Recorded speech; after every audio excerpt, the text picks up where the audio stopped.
Good afternoon, ladies and gentlemen, and welcome to the MT Hanoi 2024.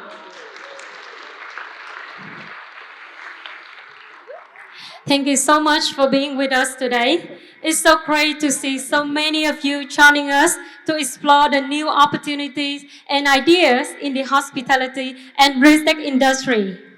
My name is Nhung, and I'm super excited to be your host at MTE.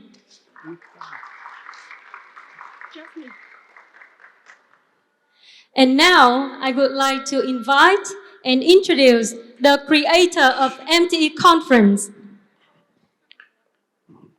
Please join me in welcoming Mauro Gasparotti.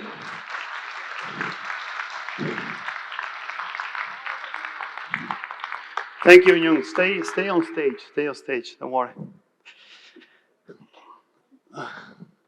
It was a little bit more difficult to bring people in, so we started with 15 minutes late, but we'll get through the night until tonight. Everybody, welcome to the Media Expert event. If I get my slide, I will be able to start the speech. So 2 years ago, we opened the MT in Hanoi with this slide, because we knew there was a lot of battle to come in front of us. And we knew it would have been tough. So we compared the situation to Vietnam being a princess to be saved by somebody. So we brought in Mario, the developer, will ever save the princess and fight all the problem that we see in our way 2 years ago. Did it work? Well, Mario had a very long journey in 2023, and there was a lot of hope for 2024 to find the sun. Unfortunately, 24 ended up to be even a longer journey than 2023. So we're all happy, we're all here, we all survived, so well done, but I know it was tough for Mario, same as for everybody. But it was not just tough, it was actually very lonely. It was quiet. The market was quiet. And we are not used to a quiet market. Vietnam has always been a super market, a super active, super real estate market. So we just not be used to it. We are used to our super market. And we had a lot of super here. If you remember, all this time, Vietnam was the darling of the whole world. Everybody want a piece of Vietnam. But we also had some of the bad year into that. And this year is probably one of them. Now, what happened before, into the slow year, we always seek for short-term recovery. We always want to go back full speed. So we kind of push the market to actually recovery. But this time, I may say that we needed to change the strategy. We need to give our supermarket a bit of a rest, to heal, to be able to truly improve and truly be better. So we needed to give a time. But we also needed to give a time to the market, because we wanted to have something that is even more important than the fast recovery, which is the long-term vision of the country, focusing into what it will be, Vietnam, and focusing in sustainable growth. I never talk about sustainable growth in Vietnam. It's always been this crazy up and down, but I think it's the moment now where we look into what it will be. Now, as we have, we do a lot of activity, you probably know us, but how do we help the market to really look into the long term? So we do a few things. One, we bring people together, and we kind of give it a good vibe to really know that we are all into this together. The second things we do, we always positive, no matter in what situation you are. There is always something to look into. Even if the situation is bad, there is always something positive. That's what we try to do today. I don't know how many got the joke, my team didn't, but and this is what we're going to find today. Some good news out there, even in a titanic market. But the last things we do, we try to bring content. We try to bring good speaker, expertise to the picture to share. And today, to looking into the long growth, we will try to bring this new topic of wellness real estate.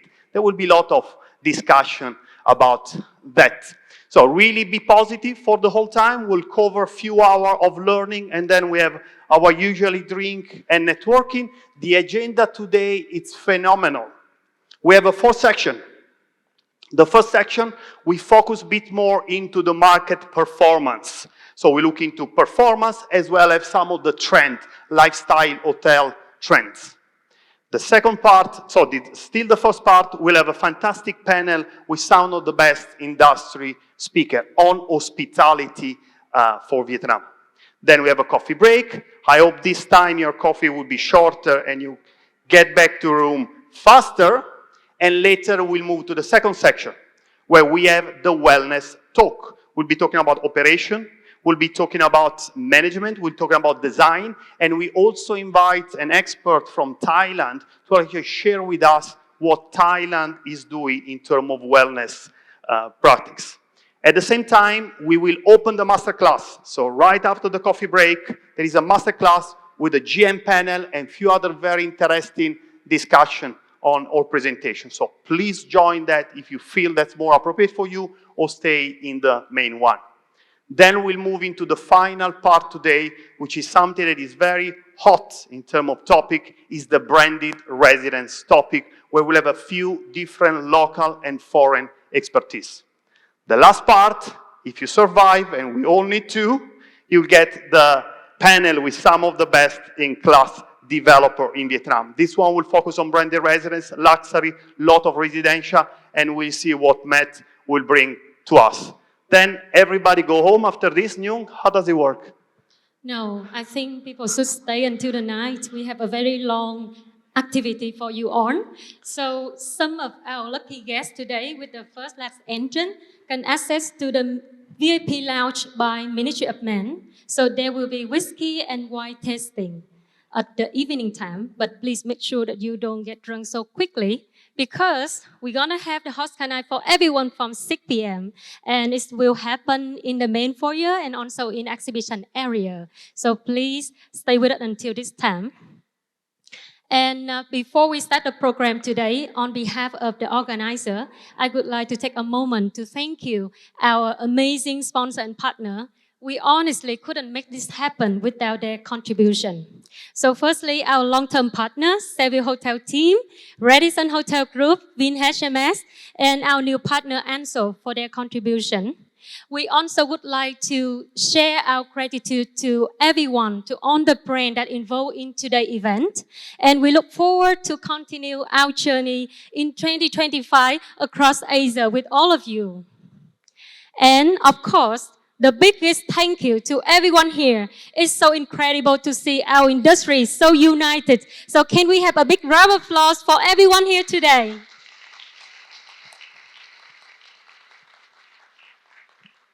And now, let's get it started.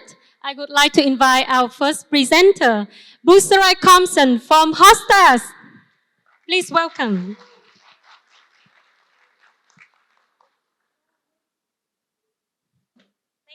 Trying to look for the mic. Hi, everyone. And then, clicker as well. Still need the mic. Thank you. Unfortunately, I cannot yell. I wish, so still need the mic. So, hi again. Welcome. And then thank you, Mauro and team, for today. Thank you for a great introduction. Thank you for having me here. I feel a little bit like a pop star. Thank you, everyone on stage. Celebrity, right? But let's start. We want to start the session with some data update, right? So a lot of you know Hotstats and what we do already. So basically we collect the P&L data from hotels, and then this is how we manage or try to understand what's happening exactly in the region for hotels in terms of profitability. So basically, the data that you see now in this slide and in the next few slides are actual data from hotels in the region. So what I want to start with, right, and Mauro was saying there's a lot of good news, which is true. So this is also what I found in the analysis, and starting with this direction, the positive direction of travel, right, which is basically the total revenues of the hotels in APAC, right? And you see it's all going up since the recovery of the pandemic. But then what I want to bring your attention on, if you can see the laser, or basically it's the orange line, which is our region, Southeast Asia, you see that despite of the slowdown, which is happening in many regions this year, right? You see this slowdown of the total revenues of the hotel, but you see Southeast Asia in orange here is still going up a little bit, right? So the slowdown is also there in terms of revenues, but still growing. So continuously gaining on total revenues. So this is why we will focus on now. So zooming into Southeast Asia, right? And you see here in terms of total revenues per available room. So there's a quick comparison with different countries in the region. So of course you have Singapore, which is usually a bit higher than the other countries because of the higher prices, demand citywide events, as we know. And then you have Thailand, where people still visit, right? But also slowing down a bit, but still there. Philippines is doing quite okay. If you look at the lines in terms of total revenues, and because you also have a lot of resorts or casino complex, so a lot of facilities that help and support the total revenues of the hotel. And then you have Vietnam ranked more or less number 4, still in front of Malaysia, Indonesia, but a little bit behind or below the Southeast Asia region, which is the dotted line, right? So we're talking about total revenues here, which is not the best comparison for me on this slide, right? Because we're comparing as US dollars. So what I want to really share with you is the analysis in terms of growth, right? So in terms of growth, so the pace, right, the growth, the gain of revenues, you see that Vietnam is actually the first one, and throughout in Southeast Asia, and throughout the departments, right? So led by rooms with plus 16% revenue per available room, right? F&B as well, plus 8%, and other departments as well, so mainly spa and other activities. So leading in terms of growth percentage, leading all the other countries of Southeast Asia, leading the whole region here, and leading Thailand, even though I'm from Thailand, but we're not doing that well, unfortunately, but that's a good thing for Vietnam. So you see that the growth and the tourism and the activities are really, really back, which is one of the first good news to share today. So if we look into the RevPAR, right, so we saw that the most of the growth came from the rooms, plus 16%. So of course, ADR and occupancy are the main component here. And here again, you see that Vietnam is leading, right, but mainly in terms of occupancy. So this is year to date from, same year to date, and then compared to last year, same time, plus 7 points for occupancy for Vietnam, which is more than what the other countries have achieved in terms of occupancy gain, right? So ADR is also gaining 2%, which is a bit less than the other regions. So, other countries. So this is where hotels in Vietnam have more opportunities to grow in terms of ADR, but occupancy is doing really well in terms of gain or growth.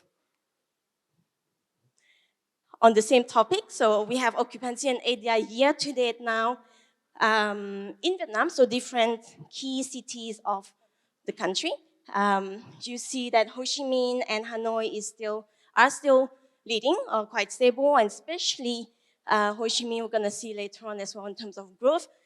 But also Da Nang, right? So I've been in Da Nang first time a few months ago. Very impressed with all the facilities, especially for groups and seminars. So I think there's a lot of demand and more demand and bookings from the groups, which is reflected in the occupancy here.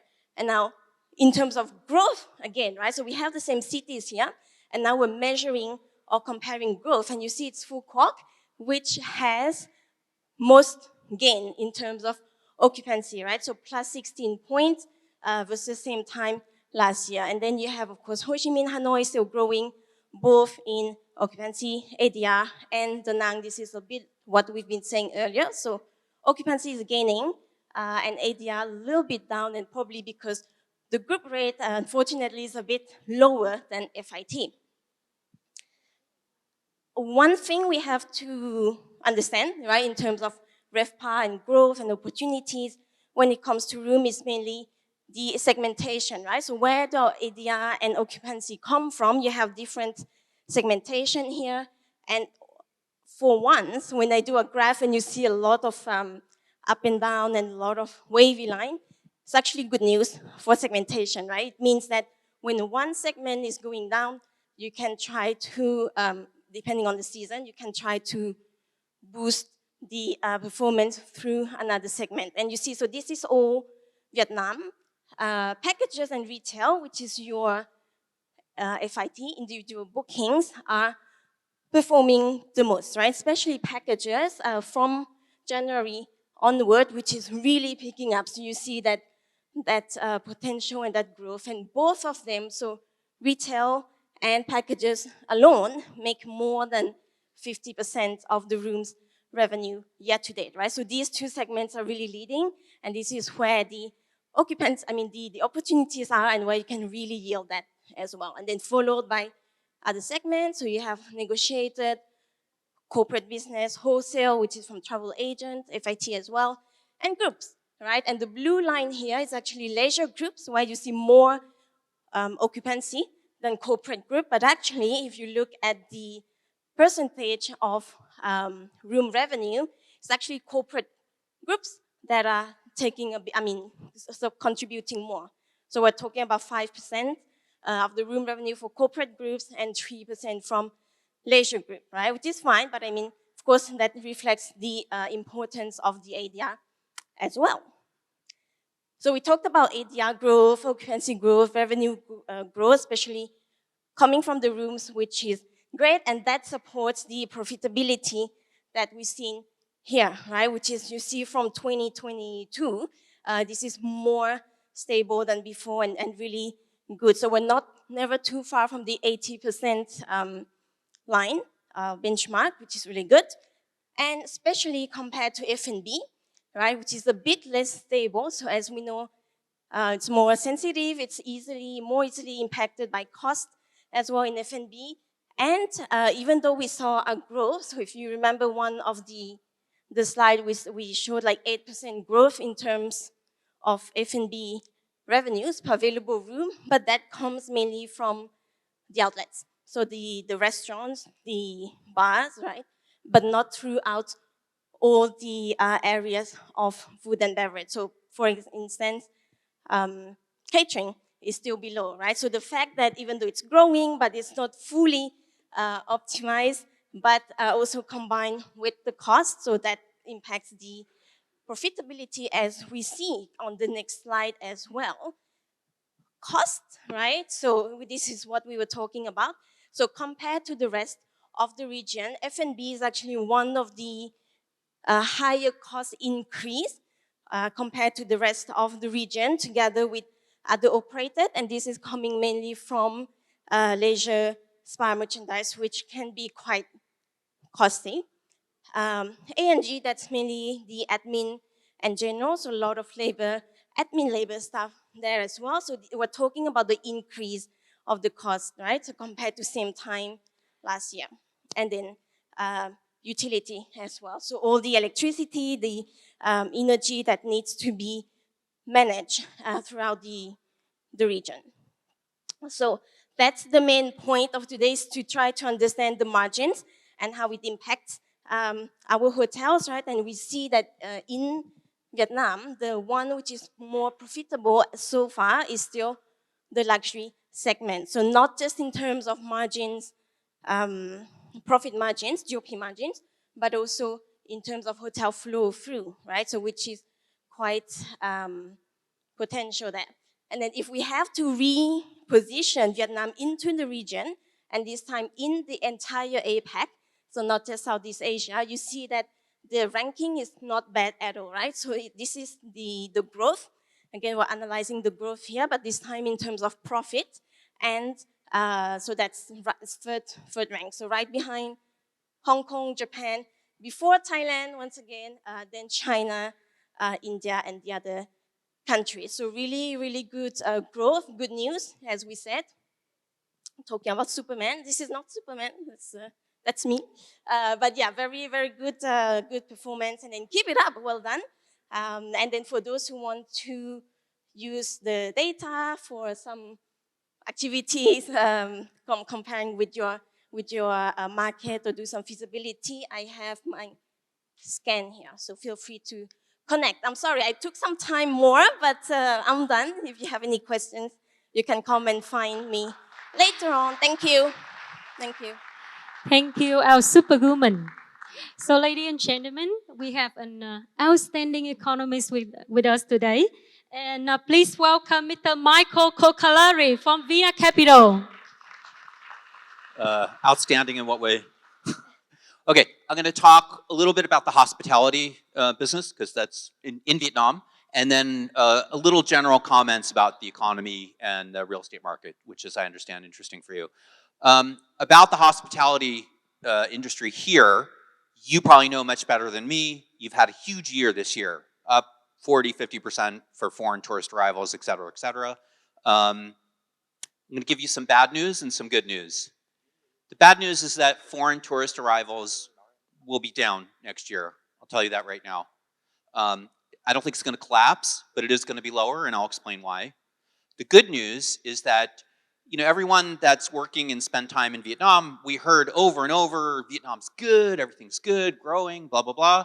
Actually, what I'm going to show you today is a way to think about the demand for your hospitality products by middle and upper middle class Vietnamese people. And what I'm going to show you, and this isn't not just kind of making general platitudes, oh, everything's good.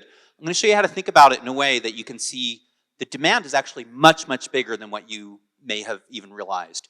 So, you know, for you that were planning like maybe a project that's oriented towards foreign tourists because everything's booming right now, I don't know how your business works. I don't know if that means you want to put more like 4-star, you know, for local market, whatever works. But I'll show you the demand for the local market is going to be much bigger than what you expect it is. Okay, for foreign tourism, the post-COVID boom is basically over. You know that. I'll talk a little bit about what's going on with China, Europe, and the U.S. and why we'll have a drop-off in foreigners coming here next year. Okay, the post-COVID boom is over. I think you guys all know that firsthand. The Chinese economy has never recovered from COVID.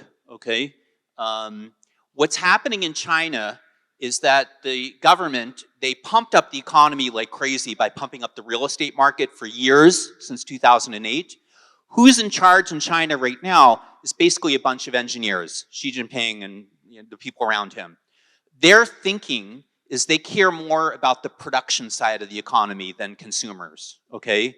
The fact that consumption was healthy and you had a lot of tourists going all over the world because of the big boom in the real estate market, they're not really interested in sustaining that going forward. What you see now is China's focusing on manufacturing products that they want to export to the rest of the emerging markets, maybe not so much the US anymore. So what's going to happen in China is they're doing the bare minimum stimulus to keep the economy floating along at about a 5% growth rate. That's not going to be enough to have a bunch of Chinese tourists come back. Right now, I think you know we're still about 25% below pre-COVID levels. Again, I don't think it's going to like fall off the cliff, but the recovery in Chinese arrivals that everyone in the region has been hoping for is basically not going to come because the government in China is focused on factories and production. They're not focused on the health of the consumers. So that's one thing to know. The second thing to know, and I'm sorry because Mario is a European, is that Europe's economy is basically never coming back. So I'm sorry because I think a few of you here have a European background. Basically, Germany used to have an economic model that they bought cheap energy from Russia, they manufactured exports, and they sold it to the rest of the world. So I just mentioned on the previous slide that what China is trying to do to bail themselves out is they want to export stuff. So China is now the biggest car exporter in the world, okay? About a month, 2 months ago or so, Mario Draghi gave a big speech in Europe, and he talked about what we need to do to pump up the European economy. We need to borrow money and start spending like crazy. It's never going to happen. So Europe will stay weak from sort of now on. By the way, the China story, when I said like they're not coming back, what China is doing is they're basically reorienting their economy away from real estate development and towards manufacturing. That transition will probably take about 5 years. So the Chinese tourists will come back, but just not next year. So that's a story for sort of 5 years from now, okay? And then the US story is a little bit more complicated. So in the US, there's something very strange going on. I'm basically an engineer by training, but I took a lot of like fancy economics, PhD level economics classes at Harvard University, Stanford, London School of Economics. Something that's happening in the US right now, which I never heard from any of my fancy teachers, is that normally when you hike interest rates, it's supposed to slow down the economy because businesses, their cost of borrowing goes up, they don't want to do projects that they used to want to do. But what's happening in the US right now is tons of people that were previously getting 0% interest on their savings, they're getting all this money all of a sudden. This includes my parents, by the way. So there's all these baby boomers and older people that have this windfall interest income that they weren't earning before. So they're spending a lot of that money by traveling abroad, by going on cruises, this kind of stuff. So that's one of the things that's going on in the US, why the US economy has been very resilient. You probably read that in the newspaper. And the other thing that's going on right now in the US is that the government accounts for about a quarter of the spending in the US. And government spending in the US right now is up around 30% year on year. Can anyone tell me why government spending in the US is up 30% a year? Just yell it out. What? Just don't be shy, just yell it out. Why is it up 30%? The election, they hate Trump. They'll do anything not to let him get elected, right? So there's an incredible surge in government spending that's going on right now because they're trying to artificially pump up the economy. That can't last. Actually, both of these things cannot last. And so this is really, when you put all this together, that kind of helps to explain why the foreign arrivals are gonna, not plunge off the cliff, but why it's gonna kind of flatten out next year. I'm gonna show you an interesting chart right now. This is the intention of consumers in the US to travel abroad. And you can't really see it too clearly on the chart, but it started to roll over a little bit here. But you see this number that the intentions that people have to travel has skyrocketed recently. Can anyone tell me why this went up so much? Part of it is post-COVID, yeah. But let's say you have the intention to travel abroad, but you don't have any money. So, no, it's because of what I just mentioned. You have all these people that are earning interest, that were earning 0%. And suddenly they're getting all this money on their savings account that they weren't getting before. And it's reflected exactly in this chart. This has been the first beneficiary. Because during COVID, people had to stay at home, so they bought computers, they bought a lot of stuff that was made here in Vietnam. So our exports took off like crazy. And then that's during COVID, and then after COVID, people wanted to go out to eat, to travel, stuff like that. So that's what that chart's about. So this kind of explains why we're gonna get a tapering off next year. I'll just remind for you this amazing growth story that we have going on in Vietnam. I'm leading up to the domestic story, which should be probably the most exciting thing I tell you for the people in the business, in the hospitality business. Right now, manufacturing in Vietnam is about a quarter of the economy. Every other Asian tiger, Taiwan, Japan, Korea, etc., manufacturing got up to around 30 or 35% of the economy. So we still have a long way to go for more and more manufacturing. And what happens when the manufacturing base goes up is that people get jobs in the factory. And so they move from the farm to the factory. Their income goes up a lot. Also, when they move to the city, urbanization, their income goes up a lot. We also have very, very positive demographics in Vietnam. Vietnam and India are the only two big countries in the world where the demographics are really a strong plus. Vietnam's demographics will be positive for about another 10 years. India's longer, maybe another 20 years or so. So people get the job in the factory, and then they, their income goes up.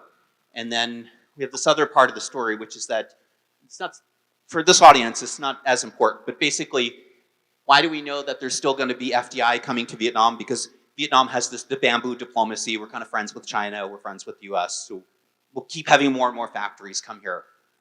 Okay, now, before I go to the next slide, and I'm going to slow down a little bit because this is a really interesting idea that's coming next. Right now, Vietnam's income per person is around 4,000. It's a little bit higher than 4,000, okay? And we know that's going to go up over time. So probably over the next maybe 3-4 years, something like that, people's income, and the average income in Vietnam, is going to go up around 25%. From about 4,000 today, 5,000, call it. So let's say it's going to go up around 25% over the next 3-4 years, something like that, okay? I'm going to ask you something to think about for a second. If the average income in Vietnam goes up around 25% over the next, 3-4 years, how many more VinFast cars do you think are going to get sold? So income goes up 25%. Just shout out a number. It will go up, probably go up more than 25%. I'll give you a hint. How much? Just yell it out, just yell it out. How much? 80%. Yeah, the first time somebody asked me this question, I said like, I don't know, 50%, something like that. It's actually really interesting. So in most countries, income more or less follows a bell shape. Now in the richer countries, there's other things going on. We're not talking about that right now. But if the average income is 4,000, there's some certain amount of people in this upper tail. Let's call them the upper middle class people. So let's say if 100 people, out of the 100 people, there's probably about 2 that can afford the fancy car, the VinFast car. By the way, I said VinFast car, but I did that to trick you a little bit because the same people that can afford a VinFast car are the ones that can go to Da Nang in a 4- or 5-star hotel. So I didn't ask you that way because to frame the question a different way. But here's what's really interesting, and it's just math. A relatively small average increase in average income. So this is just 25%. So before 4,000, 25% income higher, 5,000. But if you keep the same sort of bell-shaped curve, which tends to work pretty well at Vietnam's current income level, whereas you used to have 2 people that could afford a VinFast, that could afford the Intercontinental in Da Nang, now you have 14 people. It's just math. And this is why investing in emerging markets, and particularly investing in things that consumers want in emerging markets, is such a powerful investment, a way to make money by investing. Because with a relatively small increase in average income, you get a humongous increase in the upper middle class people. This is a very, very important idea to understand. And you kind of know it. Like I've been here for 15 years, and I'm often kind of shocked. Like, I live in Saigon, so I used to, when I go to the lobby lounge, it used to be all foreigners when I first came, and now it's all, upper middle class local people, and it's not cheap, and you got to wait. There's a waiting list and all that kind of stuff. And this is what's going on. So a relatively small, increase in average income increases the number of these high spenders really dramatically. So this is really something to keep in mind for your planning for, how you think about hospitality properties going forward. Okay, those are the 2 topics that I really want to focus on about the hospitality industry. Let me, I was asked to talk a little bit about what's going on with the economy this year as well. Long story short, so this year, Vietnam, we're exporting a lot to the US. We are, and we still have the tourism, the COVID reopening boom going on as well. The main factor that's boosting the economy right now is our exports to the US are up about 30%. This is also going to go away for a variety of reasons. And so what we need is we need to have a kind of handoff from, this year, 2024, our economy is being boosted by external factors, by exporting stuff, by tourists coming here. And really what we're going to have next year is a transition to being boosted by domestic factors. You see, one of the things missing on here is I didn't put consumption. Consumption in Vietnam currently is growing at about a 2 or 3% pace. If you look at the numbers, it might seem like we're doing better than we actually are, and that's because all this tourists that are coming back. You know, last year the tourism was about 70% of pre-COVID. This year it's about 100% of pre-COVID. So that's actually ended up boosting our consumption numbers. So consumption, when you strip out tourism, it's pretty weak. It's around 2 or 3%. Okay, so we're going to have to transition to being driven more by domestic factors if the economy is going to do well next year. And basically, so the U.S. economy is slowing down. That's why they're cutting rates. Vietnam is the country in the world that our economy is the third most closely linked to the U.S. So I mentioned way earlier that the people earning interest income, that's going to flatten out. After the election, they won't keep spending money. So the U.S. economy is not going to collapse next year, but it's just going to flatten out. So just that flattening out alone, our exports will kind of flatten out. And Vietnam's economy is very closely connected with the U.S. So that's going to be kind of a source of downward pressure. But luckily, the real estate market has already started bubbling up. You know that. There's little pockets here and there, places like District 9. I don't know the Hanoi market that well, but there's little pockets here and there that have already started bubbling up. The key thing about Vietnam's real estate market is that the demand outstrips the supply by more than 2 to 1. So sometimes I will get people ask, they'll say, oh, China's real estate market is weak, Vietnam's real estate market's weak, so is it like your guys kind of in the same situation? And it's not the same situation at all. China, I mentioned at the beginning of my speech, they pumped up their economy by building way too many empty apartments. We have the opposite problem. So our vacancy rate is less than 5%. Theirs is 25%. So they have tons and tons of empty apartments in China. So we have the opposite problem. The problem in Vietnam is really more about approvals and zoning, that, you know, all the legal regulatory type issues. So my belief is that next year, you will see a rapid increase in the approvals of real estate projects. My local colleagues tend to be skeptical of this idea. And what I point to is this is not about real estate. This is about this power line that they constructed between the middle of the country and the north of the country. But I think this is a good example of when the government is in the corner and then when they're really facing some difficulty, they can really take action and make things start happening. See, I think what's going to happen next year is this US export story starts to roll over. Let's say we get Q1 GDP growth 4%, 5%, something like that. I think they will start rapidly approving real estate projects because they have to. And it's the same sort of, it's a different story. This is about electricity. But it's similar in the sense that when they needed to take action, they took really concrete, decisive action. So that's what the similarity, why I put this slide about the electricity on the screen. So basically, if they don't do anything, if they just let our exports drop off, we're going to have a really bad year in the economy next year. The government has already talked about doing more infrastructure spending. They do that, that will help somewhat. And if they do both real estate, a lot more real estate approvals, and do a lot more infrastructure spending, you see the point here is that I think if they just do infrastructure spending alone, it won't be enough to make people feel comfortable to spend. But if they do more infrastructure spending and they start really reviving the real estate market, that will be enough to make people feel confident to make them feel more spending. Economists call this the wealth effect. So everyone, a lot of people own their own apartment, real estate market's healthy, then they feel confident to spend. And long story short about the election, it doesn't matter for Vietnam. They basically have the same policy towards trade. They come up with a fancy term they call the New Washington Consensus. It basically means Trump and Harris is going to have the same policy towards China, basically. And I could, if anyone wants more questions about that, I can answer that. Yeah, that's a little bit more details. Basically, Trump and Harris are the same. So, okay, I think I also went over time a little bit, but unfortunately, I'm going to have to leave after the conference. So let me just, if there's any questions, you want to just yell it out if anyone has any, because that's a lot of material I covered. And this is kind of your chance. A lot of different things that I covered. Anyone want to yell out any question? Yeah.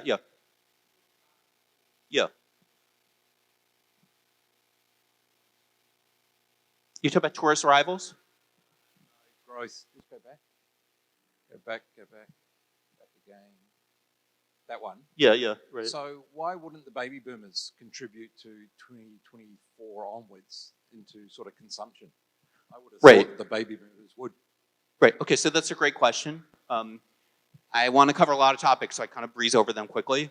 The first thing is that when in economics, we always have to look at, it's a little bit, fancy way, but we call it the second derivative. So it's not just that things are going up, but you can see here that it stopped going up. So it means that whatever we have right now, this is the peak. It's not going to get any better than that. So that's the first thing. And the second thing is there is something very sophisticated embedded in your question, which I also kind of breezed over. In the US right now, there's people start to call, there's an idea people call the K-shaped economy. So we think about the letter K, a K has an upper part and a lower part, right? So the people on the upper part of the K are earning all this interest income, their money's in the stock market, they're doing great, and they're spending money. People on the bottom part of the K are having a really hard time. And what's starting to happen is that the people on the bottom are starting to pull down the overall picture. That's the first thing. And the second thing is, if you were previously earning 0% on your savings, suddenly you're earning like 5% and you have all this windfall money. Actually, when you think about it, and you just think about your own personal behavior, your own personal life, initially you have this great windfall income and you're like, yeah, I want to spend it, I want to go out to eat, I want to go on a cruise or whatever. But actually after 1 or 2 years of that, you kind of get acclimated to that. And so it's natural that this number starts to dip. Even if the interest rate stays the same, the number starts to dip just because people, it's not windfall income for them anymore. They've gotten used to getting the income. So just behaviorally, that's kind of how it tends to work out. So this number is probably not going to collapse next year, but over the next 3 years, it will come back to kind of where it was pre-COVID. No. Thank you, Michael, for your informative information. Yeah, I think we are running out of time, so hope to have a lot. I thought I was a good speaker until I met Michael. Michael, you just killed me. My whole reputation is gone, but thank you very much. It was very informative, excellent. And the second thing said, I don't know if you noticed, but he used hand microphone. I cannot. Because I'm Italian, I move my hand when I speak. It's actually true. This is the only way I can present to you. So I'm going to cover 15 minutes of, we're looking into some number. Usually you complain because I give you too many figure, too many picture. Now I give you some number. We look into supply, demand, and do a bit of analysis. So stay with me just around 15 minutes. We know the story of Vietnam hospitality grow. We had a tremendous growth pre-COVID, 30% every year. We were just booming. Then COVID arrived, and somehow we start from zero. Now, the recovery of Vietnam was very interesting because the first year we reopened was all about local travelers. So we shoot up with the local demand. We completely took over 2019 in the first year. So all about local travelers, but no much foreign coming back. In the last 2 years, flipped. The locals start to slow down, go overseas maybe, or less spending. We also have a lot of cut into plane number, so it's actually more expensive to travel in Vietnam, but the foreign start to come back big time. This year, we reached the 2019 level. So we're all happy, the market has recovered. And we didn't recover because of China, Michael touched it before, because of Korea has a tremendous contribution into a lot of hotel and lot of destination. Looking forward, the government is forecasting, I think, 25 million next year, which is a very big number. Thailand went from 25 to 40 million, which was her record in only 5 years.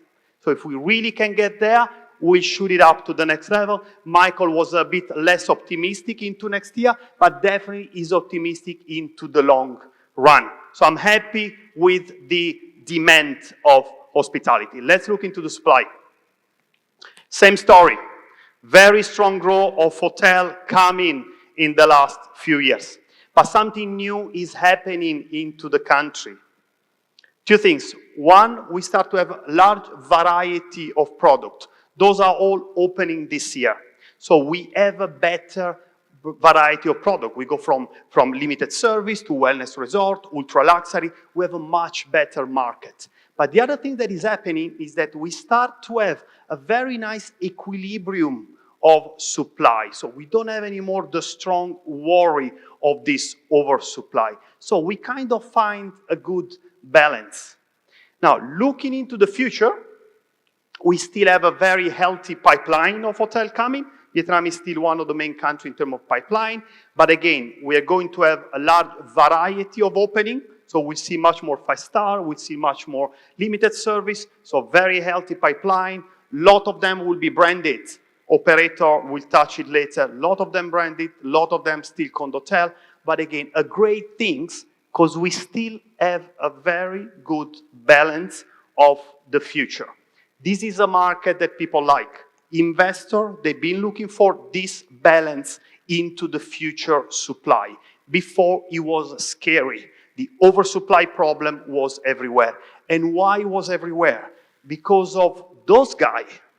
Those are the big projects that have been hunting us for a long time. Some of them, they are half built. Some of them stop. Some of them, they kind of restart to look into it. But those ones are the big projects. And why I'm worried about those projects? Because they contain almost 40,000 key. So 40,000 T is 2 times the supply that is coming. If those projects they complete, if they open, then we will double completely the supply. Then we may go back into an oversupply. Is my microphone okay, Nyung? Okay. Yeah? Yes. Okay, excellent. So, given that they will take a bit of a time to come back, some of them are replanning, some of them are looking into other options to sell. Given that those are okay, we still have a very good balanced market unless those products come back to us. And then we go back into the oversupply. So let's be happy right now of what we have coming. Now, let's look at the past of supply. The vast majority of the projects went into coastal destination. So everything was Nha Trang, Da Nang, Phu Quoc, all the projects were going there. And very little to Hanoi and Ho Chi Minh City. Now that's very interesting because you start to see opportunity of investment and development here. Let's have a look to the next 5 years. In the future, the situation change. Cam Ranh, Nha Trang, Phu Quoc start to get very little supply. So that's very interesting because the first time I may say that if you have a project in those locations, you may consider now to plan and you can build more resort. It's very interesting. It's always been a big of a problem, this oversupply. The other very interesting thing is that Hanoi start to get a lot of projects in the pipeline. You will see much more 5-star or luxury coming to Hanoi, and a lot of them are branded. So Hanoi is changing in the next 2 or 3 years in term. But what is extremely interesting is that Ho Chi Minh is still nothing. It's one of the destinations worldwide that really need more projects. And there's nothing in the pipeline, there's nothing under construction. There are few discussions with some of the top operators for some, but Ho Chi Minh City really need more projects. So developer of Hevia, if you have a land in Ho Chi Minh City, I would seriously consider that. Now, who is managing those projects? You saw this picture already. We reach 86 different brands today. This slide was 82, I think, a few months ago. We keep increasing the number of brands. But it was happening also is that we are moving for more kind of a classical brand, for something that would be very familiar a few years ago into a new trend and lifestyle. So something that is really moving into a new type of consumer. I won't say hello to my father because he said, where is the camera? Ciao, Babbo. Because he looked like Gerard Gear, just to let you know. So this is just for him. So looking into something very particular is this slide. A lot of rebranding happened in the last few years. Starting with Vinpearl, with the Marriott and the Melia, they all kind of give it a push into the rebranding of hotel. But something is interesting because this is not going to stop. We're going to see more and more rebranding, and why? For a few reasons. One is because a lot of management agreements are coming to expire. They all signed 10, 15 years ago, the first wave of Vietnam hospitality industry. So now they come into an end. So a lot of developers, they want to go back into the table to renegotiate their project. And you know what? The Vietnam is much more mature than 15 years ago. So what is happening, a lot of them will ask for higher tier of the market. They don't want the 5-star anymore, they want 5+. They want 4, they want 4+, because they can at least sit down. So we see this a bit of a war. Of course, the brand is not enough. A lot of people, they need to have the right product to succeed. So just the brand doesn't do. You need to renovate. You need to have a good product. Now, looking back into the operator, which one is the biggest operator? That's easy. That's an easy one. Michael was asking very difficult question. I'll make it easy for you. Which one is the biggest operator in Vietnam? Let's have a look to who is winning. Yes, I've heard that before. Accor is the biggest operator, and not just because he's one of our sponsors, because also those are the statistics there. So great, well done to Accor. Now, looking into the same picture about what is coming, this is the picture of the next pipeline. Accor is not just the bigger one, it's actually the fastest growing in terms of pipeline. So it's very difficult to catch up on them. What happened in this slide compared to a few months ago, we saw that Intercontinental, unfortunately, they lost one side to Wyndham, so it's no longer in the first three.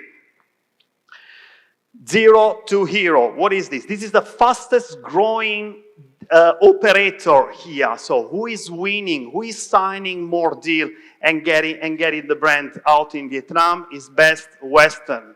But again, well done to all of them, because all the four are the fastest growing, from small pipeline to big ones. So Hilton, Hyatt, TUI, all of them, they really work hard to get in the country. Okay, I'm done with the supply. I will pick some product now just to discuss and give you some update. The first product that I bring again, I haven't talked about this product for quite some time, I bring it back, is the Condotel. And as usually, I'm giving you the picture of what I think is the best indication of what is a Condotel.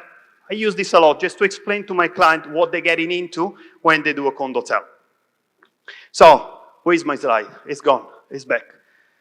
So why I'm talking about Condotel now? Because for the last few years, the launch of Condotel is constantly going down. This year, we start to see the Condotel back. So we have more launch of unit coming back. The product is brought back to the market. But it's not just brought back, it's actually selling pretty well. Lot of new product here, the absorption rate is pretty high. So people buy back the Condotel. And why they do it? Few reasons. One is because the price is getting cheaper. Not per square meter price, but the units are getting smaller, so more affordable for a lot of them. Let it go in this side, otherwise you guys hate me. So I'll need to cover that. So more affordability into the Condotel. Also, the residential market itself, the yield, the rental is getting lower. So Condotel kind of start to be an investment option, again, for people that cannot buy any more residential and rent it out. So that's getting a lot of attention. We expect this to keep going. Luxury market. I'm not going to touch much about it because we touched it already in the last MT. It's a great industry from every possible aspect. Luxury is doing well. It was one of the first recovery after COVID, and Vietnam is expected to double the ultra luxury products in the upcoming months. So we'll see much more luxury coming here, but my opinion is you can do much more. Luxury is a good segment. Now, the other good segment that Michael touched it on the demand side is focus service. So 3-star hotel, 3+, maybe 4 stars. So the one that target the local tourism. You heard it before, how potential is the local travelers in Vietnam. So this is a segment that is not yet developed in Vietnam yet. So we have a lot of brand that could be displayed here, and we could have much more of this kind of segment. There are a few changes this year into the mid-scale segment. One of them is that we start to see again investors that want to rent building. So if you have any of those hotels and you want just to, not to give a management company, but just to rent it out, there are a lot of foreign investors now that want to rent long-term building. That's something that we haven't seen. It was completely gone, this business structure, with COVID. Nobody could rent anything during COVID. Now it's back big time. The last product I'm going to touch now, it's something that I always want to ask kind of a question to the people to see what is the things that people buy a lot, but nobody know how to actually do with it. Is our shop house. Still lot of shop house in the coastal destination everywhere. Everybody bought it, and now they have a bit of a problem in what to do with it. This is a slide I showed 2 years ago. 15,000 units brought to the market. 40%, the majority of them completely empty. So still, developers have not understood what to do with the shop house, what to do now, how to make leverage it. There are a few options there. But what is interesting is, okay, what's next? So we are not developing shop house or townhouse anymore. And the answer is, you can develop it, you just make sure that you do the right products. And this is something that I just put this slide because I like. It's nothing to do with what I'm talking about. So the interesting things is that a lot of developers now, especially in the main city, they see shop house and townhouse not just a single product, but as a community. So they start to focus the planning into creating a community. So they put the right facility, the right landscape, the right management. So you don't just focus on building and selling, you focus on the experience of the guest. You move really the same product, but see how can I make it better for people to use it after they buy. All this focus into experience, which come very well with the hospitality. Hospitality and residential are getting very close together. If you now build a condo, you need to plan as it was in hotel. You need to start to look at the facility of your condo. That's when you send. If you build a township, you need to plan as a resort. So it's very important that you move away from the residential and you look into the experience. And this brings me to the last slide, which is something that brings a lot of experience to the guest, is the focus on wellness real estate. So you don't just plan something for sale, you actually look after the user. You want the well-being of the user. We will see wellness real estate coming more and more as a methodology of attention into the new project. So I think I cover enough. I think I give you some idea of what it may come next, and happy to see a lot of people. My job is almost done. Now the only things I'll think about is the Oscar night before. Thank you very much for all the attention, and let's really... Thank you. He's still moving, but it's okay. I'll take over. So if you need any question about business model, let's talk to Mauro. And now coming up, we will study a model that Mauro mentioned before, that is lifestyle hotel. We're going to show you a video now.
And that is Radisson Red. So now let's study a bit more about this case study. So please welcome on stage Mr. Ramsey from Radisson Hotel Group.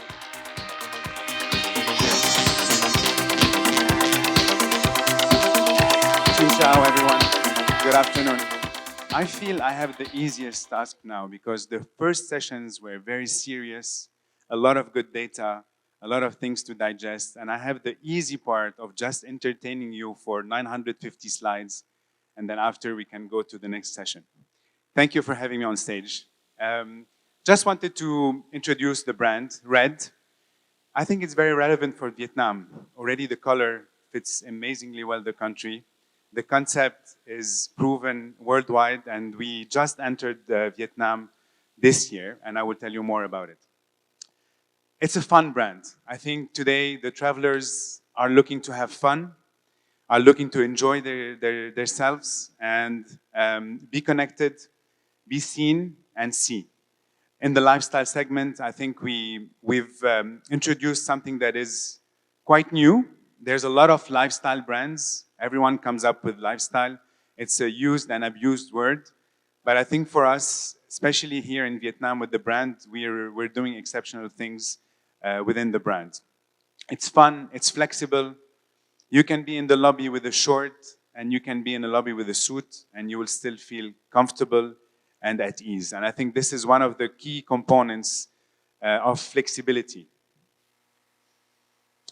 The brand is really towards all generation. You know, usually we say, oh, only the young people go to lifestyle.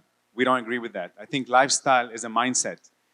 I have, you know, people in my family that are 75, 80 years old, and they're lifestyle. They like to be in an environment that's active. They like to have fun. And for many years, we categorize lifestyle by age, or, you know, Gen Z, or whatever the definitions that someone comes up with. I think lifestyle is really a mindset. And this is what the brand is all about. So it really caters for all travelers. Today, you know, especially in countries in Asia, families travel with their parents, with their kids. You know, it's multi-generational travel. I think the brand is also very well suited for this. And we're trying to innovate at Radisson. So these are some of the innovations. Hybrid rooms. How can we maximize the real estate for an owner? How can we get guests to be a bit more, spending more money? You know, at the end of the day, we have two shareholders.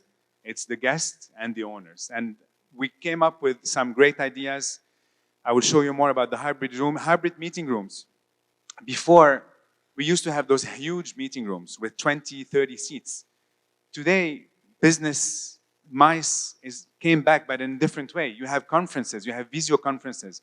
So you don't need any more 20, 30 seats in a meeting room. Smaller meeting rooms, because you're connected. You have video calls. You're 2, 3 people in one country. You're another 2, 3 people in another country. And this is what we're doing, and we're implementing it into the brand. Fun things. This is live. We have them in a couple of properties in Europe. It's a room that transforms into an office. And everything needed is in the room. You don't have to ask for anyone. You just call housekeeping, and in 10 minutes, your room is transformed into an office. The desks sit behind the wardrobe you see here. The housekeeping team comes in. 10 minutes later, your room is an office. You can send meeting requests. People will come up to your room. You conduct your business, and in the evening, they come back and they fold it back into a proper room. Why not? Something quite interesting. RGI is Revenue Generating Index. It's basically how well are you doing in terms of revenue versus your competition. So RevPAR is one of the most important KPIs in the hospitality industry, revenue per available room. The RGI index basically tells you how well are you doing versus your comp set, the competitors that are within your hotel. And of course, we pick the highest. Yeah, it's normal, it's a presentation.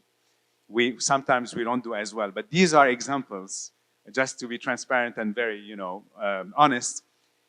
Most of the time, if you're doing 100 on this, it means that you're on par with your competition.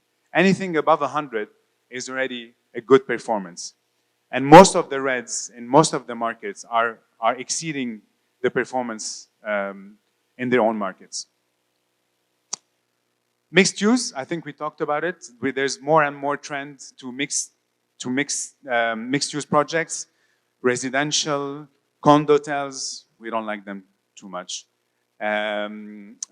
Offices, and red example here, mixed use in Johannesburg. Beautiful 220. The owner was very adamant on the number of rooms, so he wanted 222. We made 222 rooms. Beautiful concept. Similarly here, Another property with residential. So the brand works with service apartment, branded resi, and so forth. This helps also most of the time the real estate developer to finance the project. Either they sell them or they put them into the rental pool. So we're also trying to be a bit more business oriented to help our owners. We recently signed a property in Auckland, New Zealand, beautiful 322 rooms. This was an adaptive reuse. So this was an office building that we're converting into a hotel. Phnom Penh, we entered Cambodia this year with a dual branded hotel, Radisson Blu and Red. This is coming online within the next 24 months.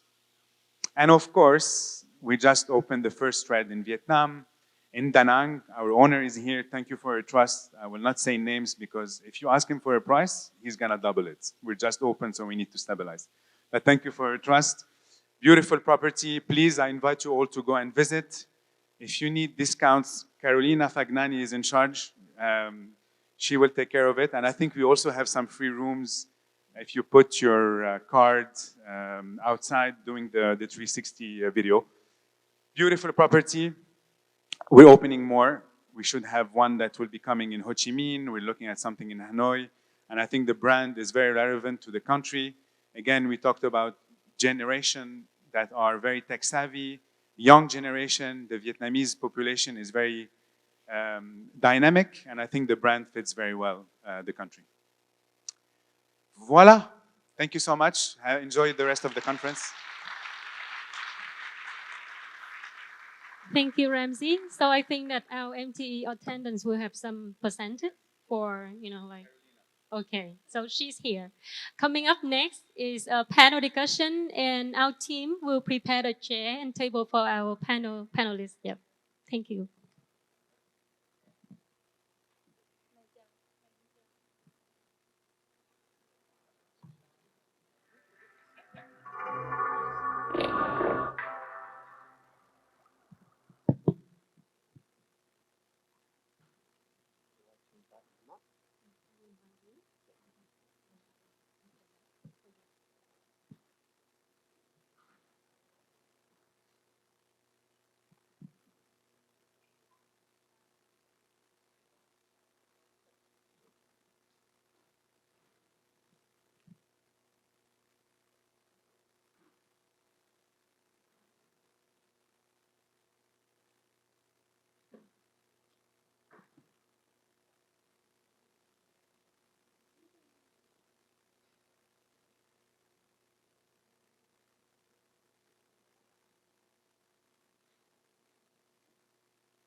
So, ladies and gentlemen, please welcome on stage our favorite moderator, Andrew from Accor Hotel Groups.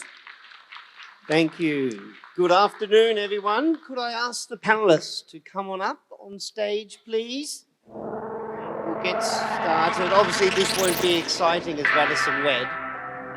Please Anyway, welcome it's Mr. fine. Adam Riley from Beam Group, Stephen Paradis from Beam HMS Thailand, Miss Nelly Phunta from TNT Hospitality, Mr. Church and Door from Vinpearl, Mr. Lon Nguyen from Sojo Hospitality, and Mr. Nen Nguyen from M Village.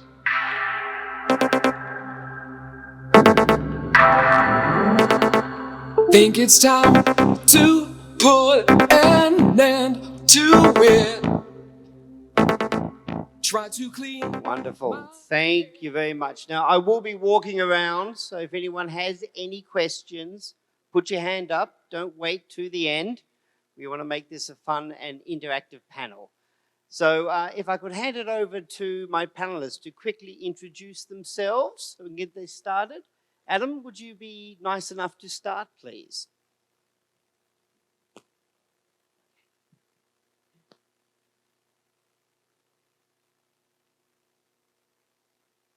Okay, time's up. Jürgen, your start. Oh, okay.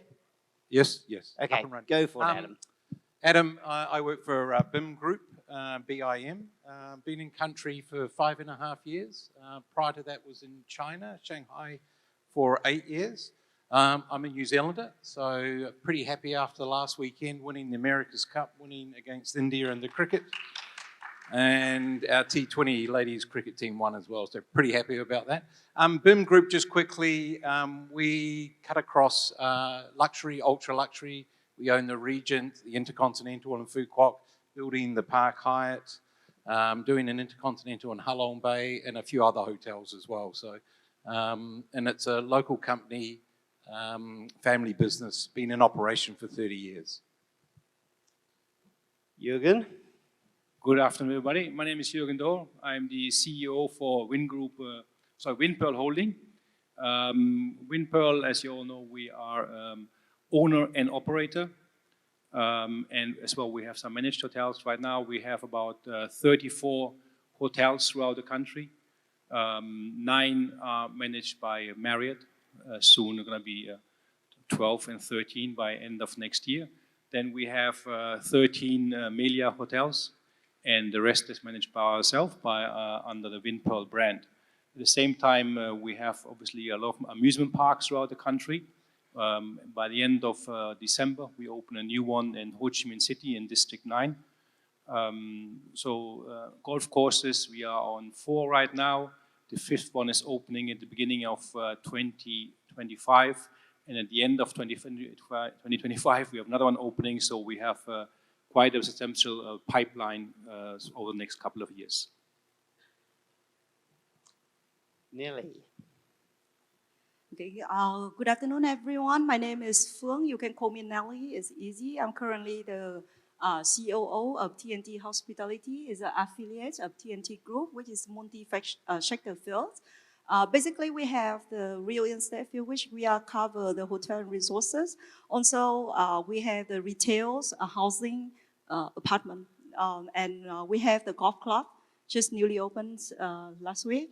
Also, we are coming into several parts of the real estate. Myself have nearly 20 years with the industry, which is covering the international hotels operations. And then 10 years with sharing the same company with Mr. Jürgen here. And now it's just really nearly a year with the new owners. Thank you. Hello, everyone. My name is Stéphane Paradis. I am with WinHMS. I proudly joined the team 6 months ago, back in April. I like to joke that when I started, I had a ponytail, but it's going well. We've expanded. We've actually well known in Vietnam, obviously, about 20% of the market, and as clients, and we're very proud to expand and have expanded in Cambodia. And my specific responsibility, of course, is the Thai market. So, on to you. Thank you. As I'm Luan, is a CEO of the Social Hotel Group. That is group is under the Rock Group. Maybe some of you don't know the Rock Group because we just changed the name from the TNG Group. Our TNG Group is one of the multi-section business. We have the industry park developer. We have the real estate, and the other is like power as well. So the Shoujo is one of our big portfolio in the TNH Hotel under the Rock Group. So Shoujo Hotel just newly one is young in the market. It's just about 4 years after the post-COVID. Yeah. Good afternoon, everyone. My name is Ning. I'm the CEO of the Amvelis. So comparing with a lot of big guys here, we are just like the newborn. So we just starting the business 3 years ago during the pandemic. So when everyone want to get out of the hospitality business, we decided to jump in. So within 3 years, currently we have around 40 hotels around Vietnam. We just expand in Hanoi earlier this year, and last week in Da Nang. Yes, we're expecting more to come. Great, thank you. So you'll see on the panel we've got 2 Vietnamese corporations who have hotels with international operators. We've got 2 Vietnamese corporations who've decided to create their own brands. We've got Nelly in the middle, who's a little bit of both. And then we've got the IT. So we're going to have some fun. So let me start the fun with probably the question on everyone's mind that everyone is too scared to ask, but I'm going to ask. It's to you, Jürgen. Can you explain to us why did Vingroup decide to have international operators take over some of their hotels? I think to answer this question, obviously, international operators, maybe we don't really have to name them, but they have a certain strengths in their skill set. Their distribution channels are far wider than our own distribution channels. If you look at, say, the ones we are working with, so let me promote them a bit, say like Marriott or Melia, they have their strength in the international market, which we don't have.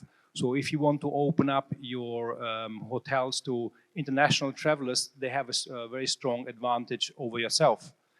Same goes for Melia. I mean, they have the certain strengths in charter. So in resort destination, they are they're more able, or they reach out further than we are able to do. Plus, obviously, they have very good operational standards from which we can learn as a Vietnamese operator. So there's obviously a lot of plus to work with international operators in regards to this. But mainly it's commercially driven and operationally driven. Great, thanks. Adam, you don't get off easy. So Jürgen's told us the actual benefits of an international operator. Could you tell us probably some of the pitfalls that an intending developer should be aware of if they are considering an international operator? Yeah, okay, a bit of a loaded question.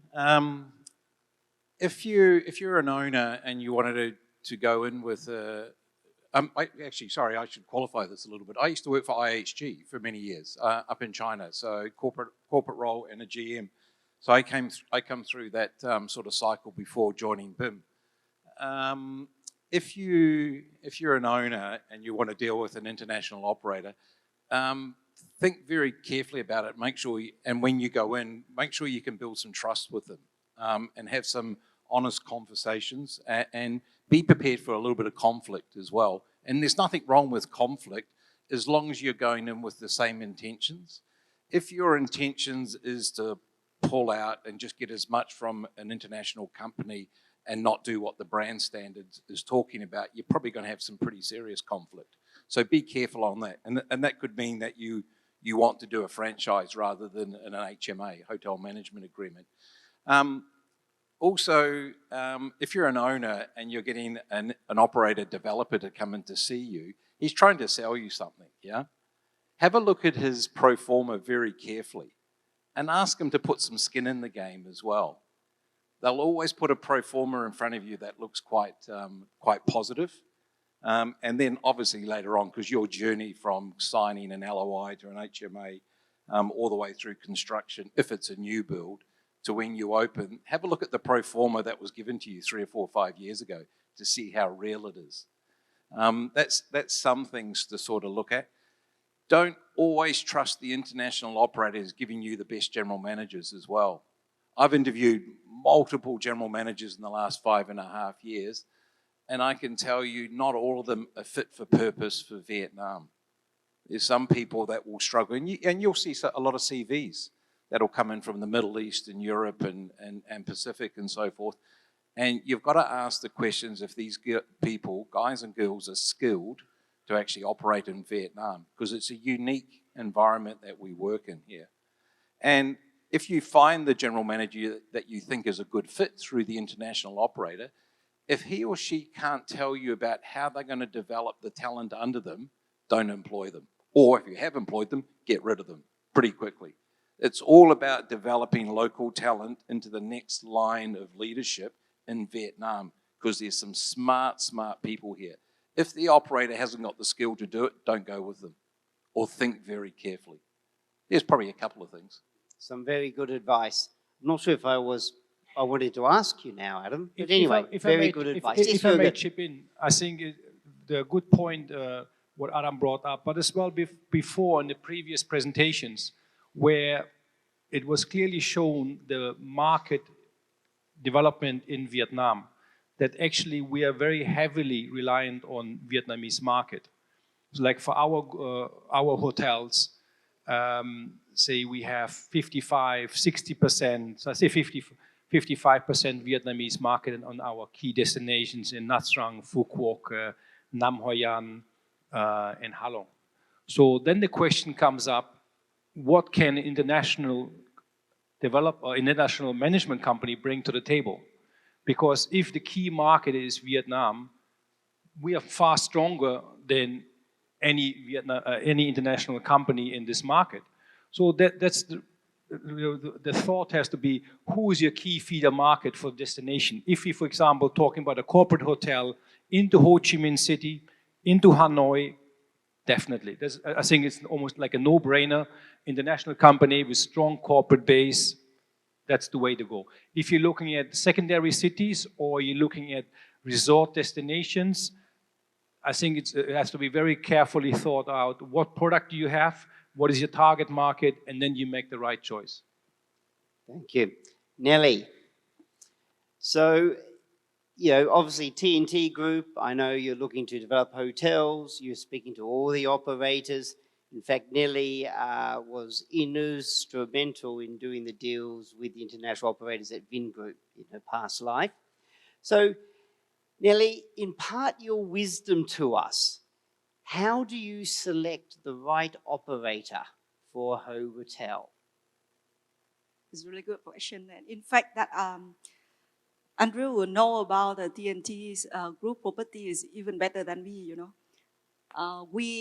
Yes, we have more than 20 projects on the pipelines, which we are currently developing. And since last year until now, we already got the strategies that we will work with the operators for almost of the properties rather than doing the operation by our own. To select the right partner, there's nothing that we call is the big name or small name. It's how it fit to the project that we do, how it's fit to the investment course that we are aiming for that market, and how we see the potential of the market. On beside of the number as the owner on the developments, we were looking for some further futures. That means the vision of the owners. Like my chairman always say, if we come to work with the international company, what is the quintessential of the Vietnamese culture that we can bring into that project? Because at the end of the day, we are the Vietnamese company, and what we want is we introduce to the international market, to international consumer, is our own country. So no matter who is the operator want to work with us, they need to fall in love with Vietnam and Vietnamese culture as well. This is the second thing. So they are willing coming and investing themselves, investing the resources to develop the country as a destination together with us. The third thing that we are looking for is really on the humans grow up. Because nowadays, when we are talking about the sustainability developments, we always think, and as Jürgen and Adam would say, if the market is a lot driven by the domestic market, then why we need to have the, sorry to say, it's no down on the foreign GMs, but why we don't give a chance for the domestic peoples to be a GM, because they are easily to understand the culture, they more understand about the Vietnamese guests, etc. So these are the three things I think is really important for us to select the people who can go with it for long, to marry it for 20, 25 years. Great. Thank you. Going to the other end of our panel, Nuan. So, obviously your group decided to get into hotels and decided we're not going to go for an international brand, we're going to create our own brand. Tell us the thinking that went behind that, and what were some of the learnings that you can impart to us?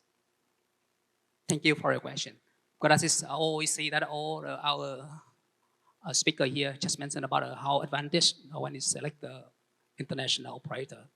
And back to our insight, it's go to our strategy we planned from the beginning. Why we need to do develop and operate by ourselves. Say that as a local operator, just easy. It's not like okay, owner operate by ourselves. Because this based on our strategy, we have the new concept of the hotel. If you work with the operator, it's not work at the beginning stage. Because if we do is a flexible, give me the flexibility to develop and grow fast and how to enlarge in the market. Because you know that some of the local hotel branch, they enlarge very fast and cover is almost as many province in the Vietnam. If we just follow the operator, it's a lot of standards, a lot of fee you have to follow. That has give us a challenge as well. So that's why we see that, okay, as this step, like the beginning one, we need to do it by ourselves. It's more flexible for us. Yeah. Flexibility and growth. And Nun, tell us, why did you guys decide to create your own brand?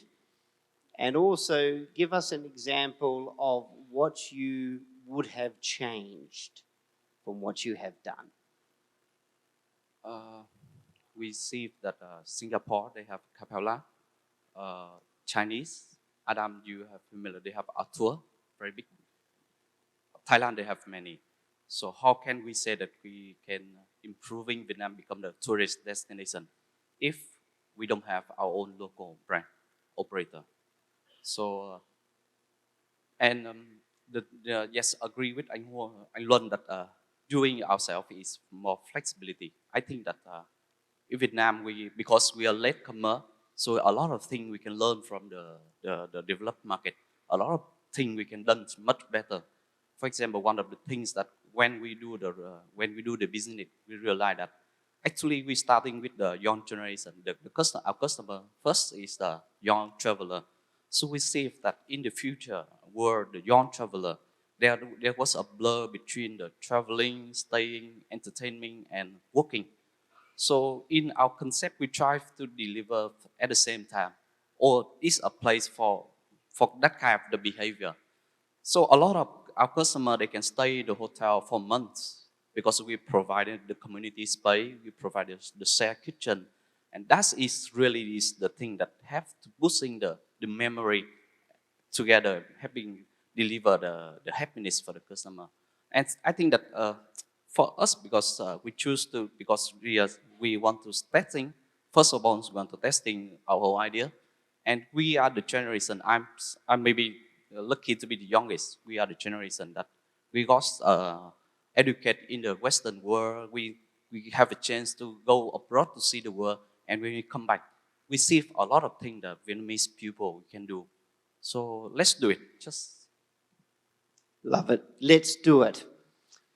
So, Stefan, lucky last.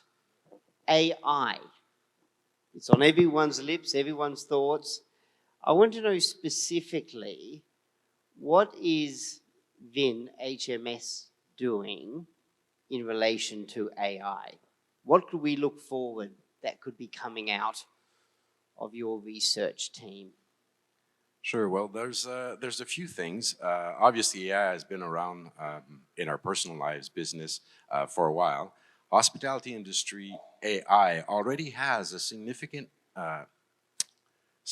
offering, but what we have concentrated our efforts on, and what we are going to do in the near future, is offering generative AI incorporation. So, for example, the traditional chat box that is based on information readily available. So chat would look for keywords and send out a reply that's based on the data that it has access to. The next generation, and then even in the future, is language learning. So there's an actual live conversation in the language of both parties. So the customer and I'm going to call the user, the staff on the other end, whether there is an interaction with or not, can go much, much further. So, for example, a Chinese tourist would prefer voice interaction than having to text and choose all these characters. So, of course, the translation is one portion of it, but doing it live, doing it in any language, anytime, makes that guest experience, you know, up a couple of notches, not just one. So of course the large language module or the generative AI is one of the aspects of AI in the near future that has impact. The other portion as well, or the other section as well, is a very, very specific personalized offering.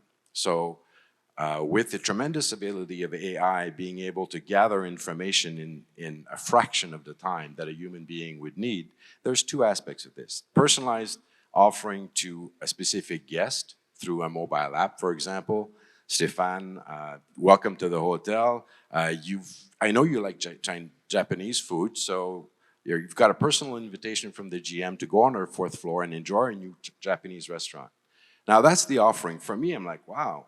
Now, the AI behind it knew that I had a positive testimonial on my last visit, whether it be a local or that specific restaurant based on Japanese food. So they know it's my favorite food. I had positive feedback, very personalized offering at that stage.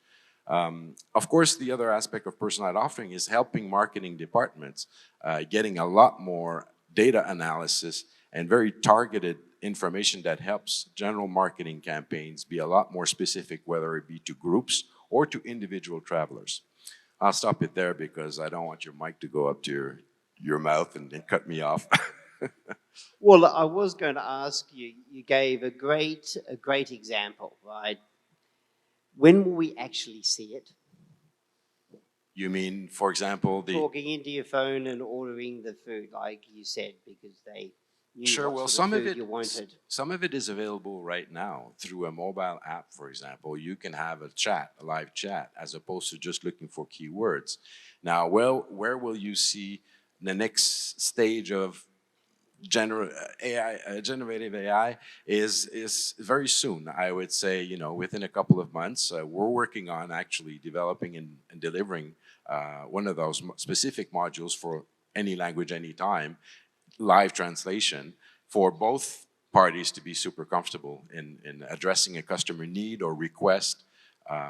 There's so much more to be said, but to answer your question is very shortly. Now, there's, of course, future visions or wish for AI to do in the future. That I can't put a timeline on, but some of those specific offerings being worked on right now and delivered within weeks or months. Thanks.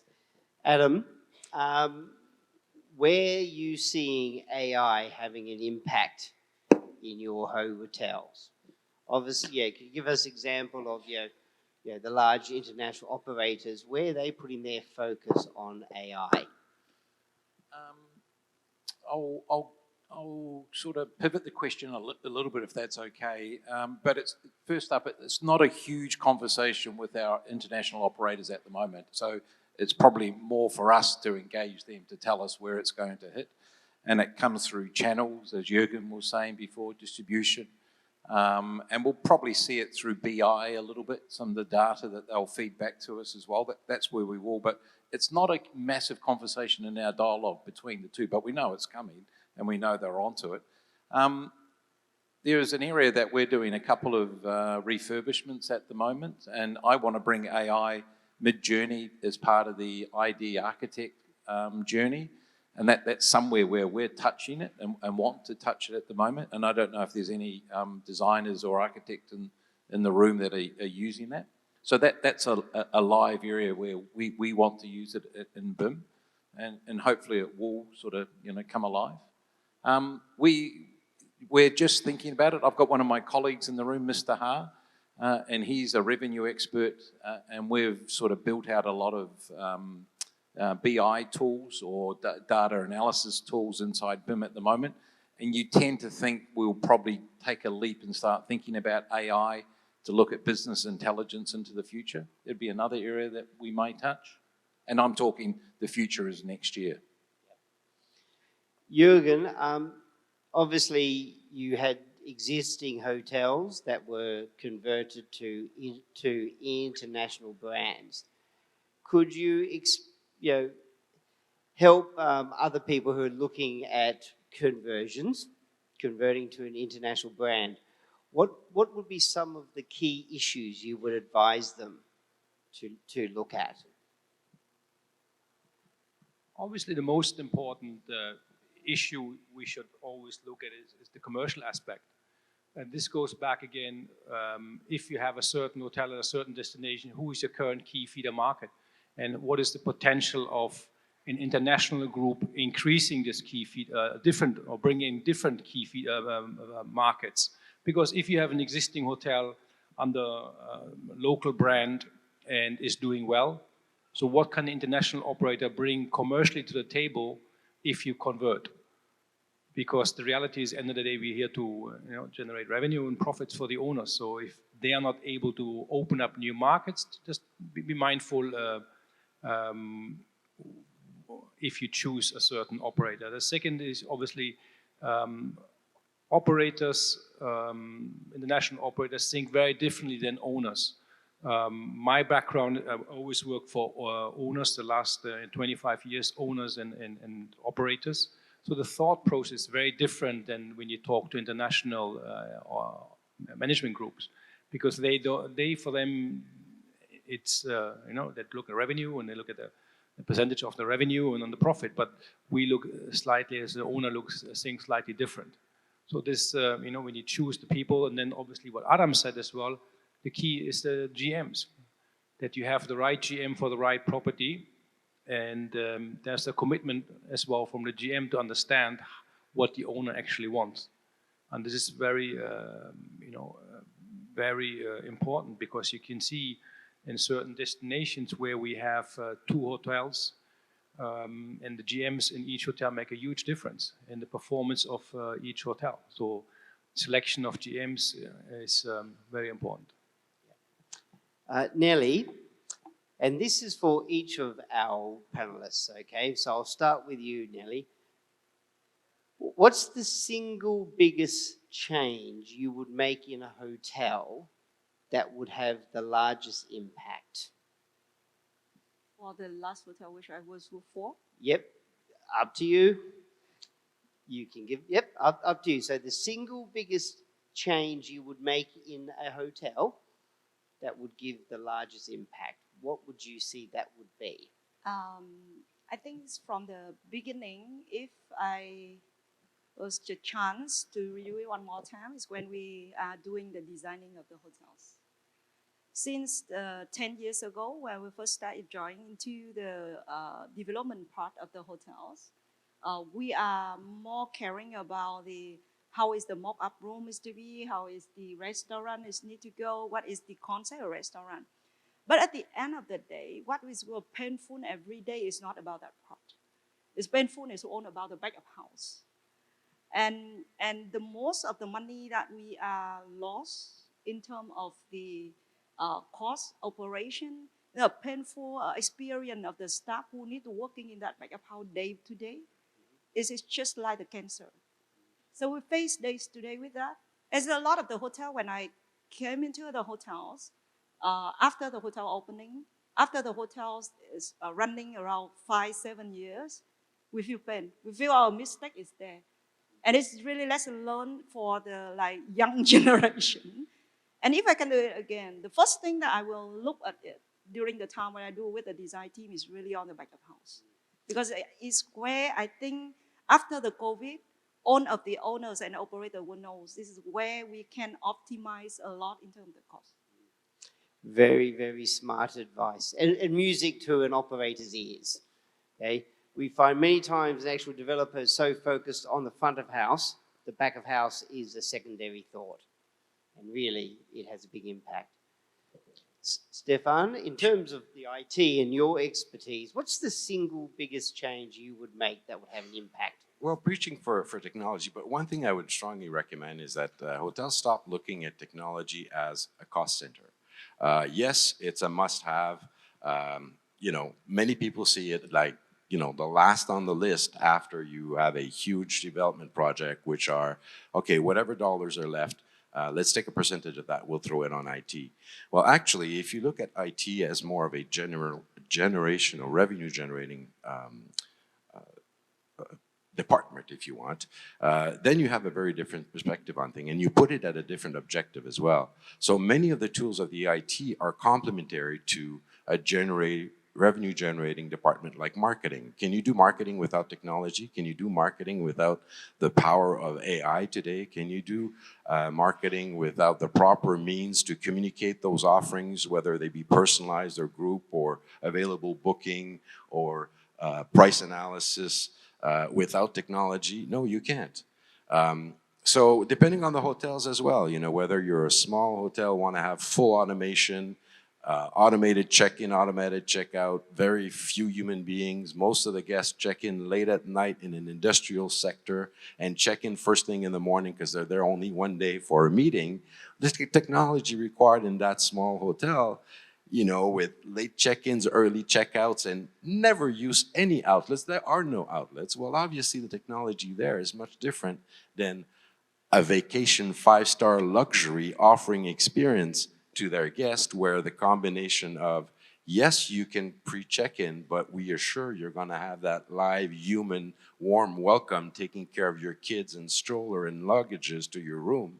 So I would like to challenge the idea or the fact that IT should not be only perceived as a cost center, but more of a potential revenue generating one, choosing the right technology, functionalities, and tools that assist departments such as marketing, for example. Yeah. Owners are always surprised. First-time hotel owners are always surprised the cost of IT.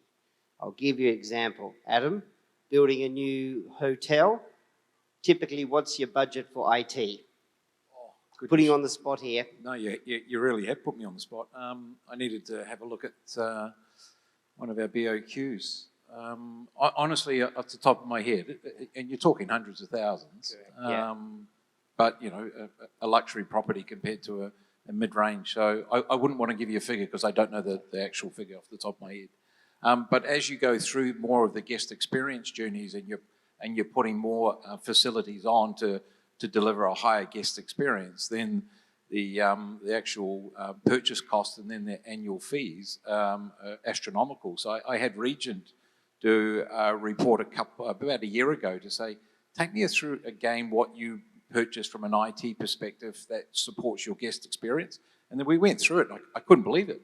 And literally, I'd have to do a degree to figure it all out again and work back in the property. And it's quite interesting. But it is the Regent, and you've got to pay for that guest experience. But I'm happy to come back to you, Andrew, and give you a 100%. Well, I sort of asked you a question I sort of knew, so I'll cover for you, mate. Hey, but can I? Yeah, sure. Go ahead. Can I just answer part of the question before about what's the biggest thing that you would do at a property? And this is a leadership competency answer to that question. If you were to ask your leadership team, and this is to any owners in the room and your GM, can they fully explain to you flow through, see what they say? Because if you're looking at bottom line performance, which we all sort of look at, I guarantee some of your general managers don't know what flow through really means, and are they applying it through their business? And the other one to ask them is, have a good conversation around MPI, ARI, and RGI and see how the conversation pans out. Because that conversation takes you on to a multitude of other things that are running your business, and then they should have a 100% control on it. If they don't, have a look at them. Yeah, so just IT costs if you're building a new hotel, again, depends on the brand, a few $100,000 up to $700,000. And then the ongoing cost of IT, can I ask you? Okay, so the typical ongoing cost as a percentage of revenue, right, in a hotel is? About 3% of revenue. That's the boss of the Hoiana Resort. They have 3%. I can tell you in a core hotel it ranges from 2 to 5% of the revenue. So IT, I love how you say it. It's not a cost, it's a revenue center.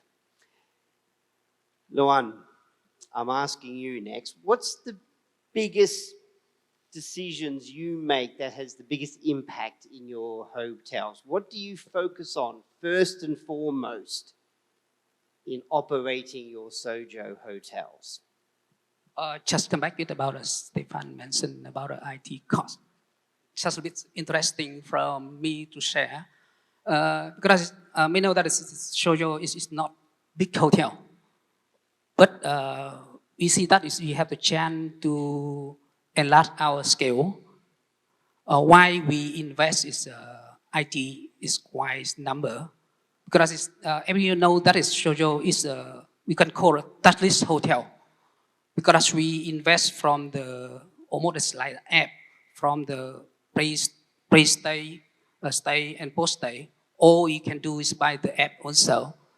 That IT investment seems sometimes that we see that is like the intangible cost, intangible fee, but someone that know cannot how measure is delivered back to the revenue to the hotel. But just see that how we deal with the cost, how you see that is cost of the manpower is reduced, or the other utility reduced because IT have a loss. That is from us what we did. And that is to say that is our IT system almost is more than 12% investment for building the properties. And of course that is luckily we do on a scale. If we do the one hotel, it's like the 100 room, you cannot do. But you do like the 20 hotel, will be different. It's costing being less because we unify all our system. Every hotel is the same. So that's why we can do all hub and centralize. That is helped a lot for this. And Nin, obviously M Village, you don't have the scale. You are more a boutique operator. So, explain to us, what do you focus on? What is important to, your brand and to enhancing that brand?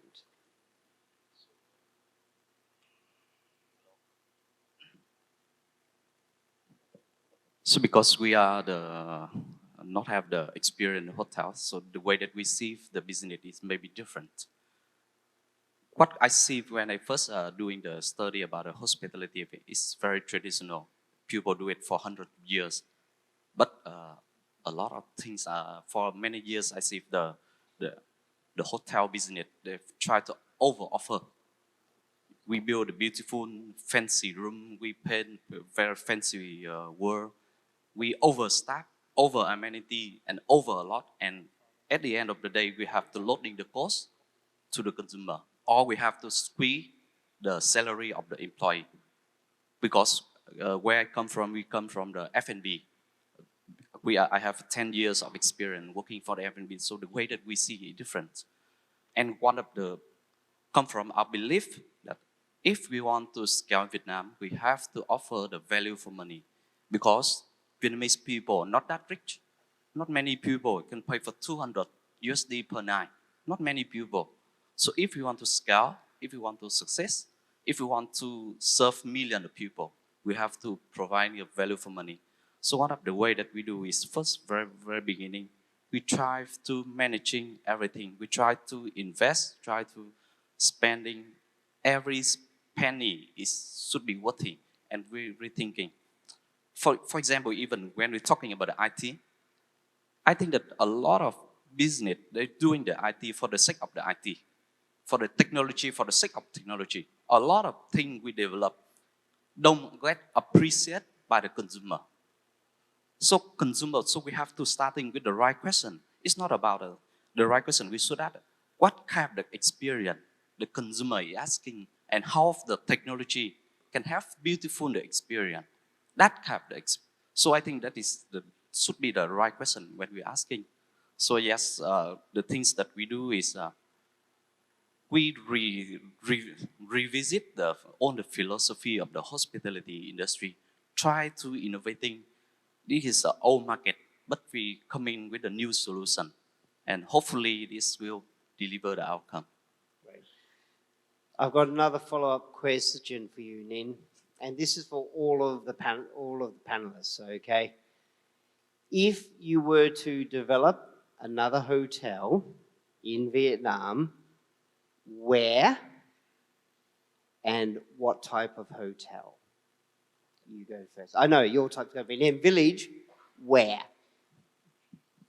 So I think in the next 3 to 5 years, we still want to focus on the big city like Ho Chi Minh, Hanoi, Da Nang, or some tourist city like Nha Trang, Da Lat, because I think that the market is there, the demand is there. But what we can do differently, we try to deliver the multiple purpose of stay. For example, when we do the first hotel in Ho Chi Minh City, we don't build the hotel just for the business travel. We want to bring the idea that even you go for the business, you still feel like that you go for the leisure. So by doing that, you can work until the Friday and you extend the Saturday and Sunday to go around seeing the city.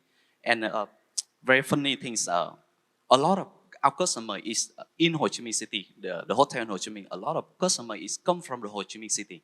So they choose in the weekend, they book a hotel, stay there, refreshing, and then in the Monday, they go to work. So we create a new definition that we call the staycation. That is very interesting that we do. But after the 5 years, I think that Vietnam, because I travel a lot during my last job, I see Vietnam, we have so much stunning, beautiful nature. So in the next 5 years, I myself, begging, we should develop the ultra luxury segment. Try to secure the most beautiful view. For example, when I remember the moment when I go to Ha Giang, just very emotional, very stunning, beautiful nature. So I wish that we can develop a lot of ecologue to secure the view. 5 years from now, I think Vietnam we become a very famous destination. More people will travel, and the income of the domestic also increasing. So I think that is what I want to do for the next 5 years. Okay, thank you. Luang, Soju have, I think, 14 operating hotels.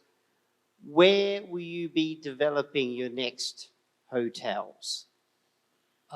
That is in Ho Chi Minh, because it's all our social focus in the city hotel. And because we plan, besides the foreign hotel under operation, we have another 10 projects under the planning and construction as well. So all the major cities in Vietnam is just mentioned, Da Nang, Hanoi, Hai Phong, or Ho Chi Minh, even the Vũng Tàu. That is what we focus on. You've also got a number of hotels in Tier 2 cities and some in Tier 3. Is that a strategy as well, or it's more focused on the Tier 1 cities? Tier 2 and Tier 3, just only the extent, but it's just focused on the Tier 1. Okay, focus Tier 1. I'll come back to you, Stefan. Nelly, not asking where not asking about T&T, but specifically if you had a choice, what hotel you would build and where? What would it be? First of all, it's similar with Ning. We were talking about the 3 or 5 years upcoming. It's still in the first tier is where we are looking for, like Da Nang, Nha Trang. But it's for a little bit longer run, like 7 to 10 years. Is where we are looking for some new industrial zone, high technology cities, developments. That is the key markets. For me, I think it's going to be for the long run, over than 5 years. Currently, Vietnam already announced for the new 6 airport coming in the upcoming futures. So around all that 6 is a lot of the developments. And I think this is a really huge potential market. Even now, you see nothing and quiet in that city. So T&T is going to build airport hotels, right, Nelly? We are having the right to invest in one of the airport, which is we are expect as well the high technologies cities, focusing on aviations in Quang Tri in the futures. Then definitely we are looking for the hotel in there as well. Yeah. Jürgen, if you had a choice of developing a hotel. Let's say you're a rich man, you've got $100 million. Actually, $100 million won't get you much of a hotel nowadays. Let's say you had $200 million you had to invest in Vietnam. What type of hotel and where? I would, personal, I would still go for a city hotel. The two key cities, Ho Chi Minh City or Hanoi. The reason I was say is like the most destination like Phu Quoc, Nha Trang, they are seasonal, whereby in Ho Chi Minh City and Hanoi you're able to cover a corporate and wholesale tourism, so you are able to cover a wider spectrum of guests coming in. So you'll play it safe. Safe, but I like the idea as well, which mentioned earlier on, in go high-end eco hotels into the mountains is something definitely which we'll be very interested in, because I think if you go to a destination like Sapa, I don't think you have this kind of high-end luxury hotels there right now. Lastly? Same question? Yep. Yep. Emotionally, I would build in Dalat, right on the golf course, if I had the money for it, because I just think Dalat's a beautiful place. A couple of brands that I really love are Kimpton and Hotel Indigo.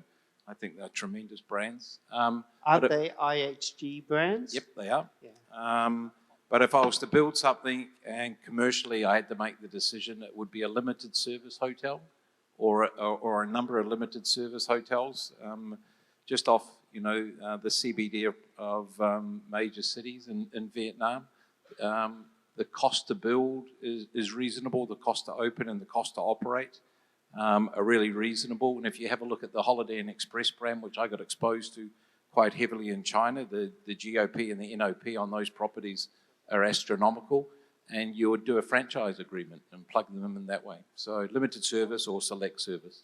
Okay, we've got 2 minutes left, so I want a simple answer from each of you. Please tell us what you think is the biggest trend in hospitality in Vietnam, now or in the immediate future. Adam, would you like to go first? I'm not too sure if it's a trend, but I learned it when I sort of came back to Vietnam for this journey, is food and beverage and the Vietnamese food and beverage cuisine, and done really, really, really well, is hugely significant for the market. Great. Okay. Jürgen? I think Vietnam is developing. I think guest experience become more and more important for our guests when you see how it is progressing, that basically our key markets are families, and the guest experience for families, we have seen some great improvements of guesting experience, but obviously reflected as well in revenue. So I think this field we are planning to develop further in 2025 and 26. Right, we've got food, we've got guest experience. Nelly? I would say that is two things. First one is the mixed use. I think it will be really close to all the owner heart for the mixed use residences, branded resi. So that's why today we have a lot about the branded resi. And the second one is, I think, is about the entertainment attractions facilities. Okay. There was one trend. Nelly took two trends. I'm sorry. Stefan? All right, one within trend. 2 minutes. Making sure that you have the proper IT solution in place to address the expectations for the guest experience. I'll give you two stats. First of all, we've noticed within our customer internal data that QR usage for payment, for example, has increased 250% year over year. So guests are expecting easy to use QR payment. You don't have it available, I'm not happy. There are other ways, but not happy. Facial recognition, palm scanning, all these new technologies are out there, currently available. Guests are expecting them more and more. Okay. Luan, one trend. Just simply that eco and green friendly. Sustainability. Yeah. Yes. Love it. Last one. I will bet there was a upcoming of the boutique hotel. Boutique hotel. So, key trends: food, guest experience, mixed use, and you said entertainment, so that's guest experience. technology, delivering on guest experience, sustainability, boutique, which is really service and experience. So in short, experience is the key. I hope you have a great experience tonight. Please put your hands together for our panelists. Panelists, thank you very much. Thank you, Andrew, and all the experts for sharing very insightful information. Now is the time for the tea break. For some of you might want to listen to the GM panel discussion. We have a master class for 60 to 80 people only on the right side in the master classroom. And for the rest, I'll see you in 15 minutes with more wellness.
And gentlemen, welcome back to the second part of the MT conference.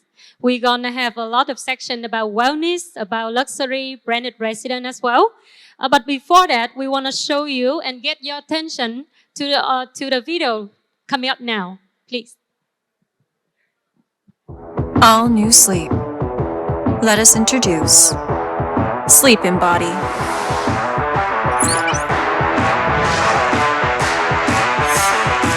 String mattress. Perfect durability. Body pressure sensor.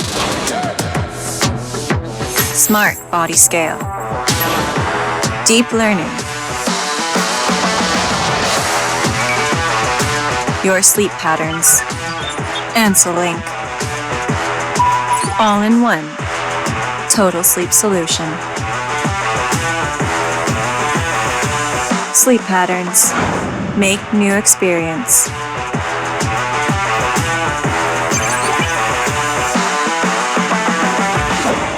Answer. Sleep in body. Yes, and that's the solution from our partner Ansel. Now, I would like to introduce our first presenter of the second part of MTE. Please welcome on stage Mr. Michael, co-founder and president of Cloud Collective.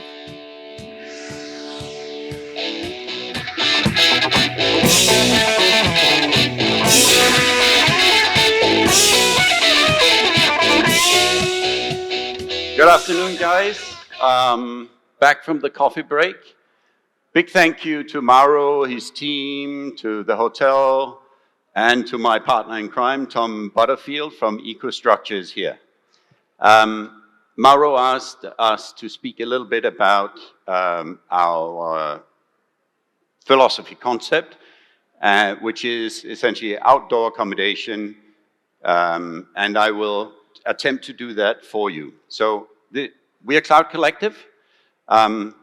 We are responding a little bit to Mauro's request to speak about plug and play and how it relates also to the wellness.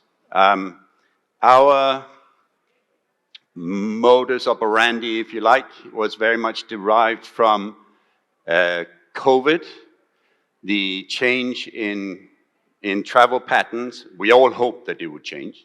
It didn't change as much as we thought it would. But there has been a significant growth in experiential travel, in experience travel.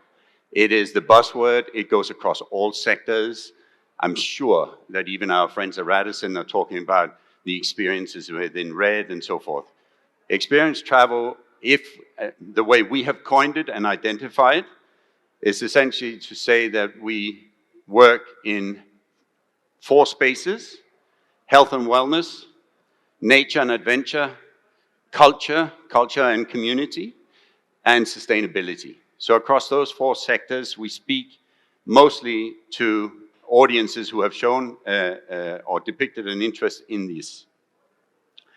Wellness has grown exponentially over the last probably 10 years or so, but it saw an incremental growth during just before COVID and then during COVID as well. Wellness residential, Mauro touched on this earlier in the earlier session, has seen incredible growth in most other, frankly, regions than maybe Southeast Asia and Vietnam specifically. But it is a very desired type of residential to go after for developers. Nature-based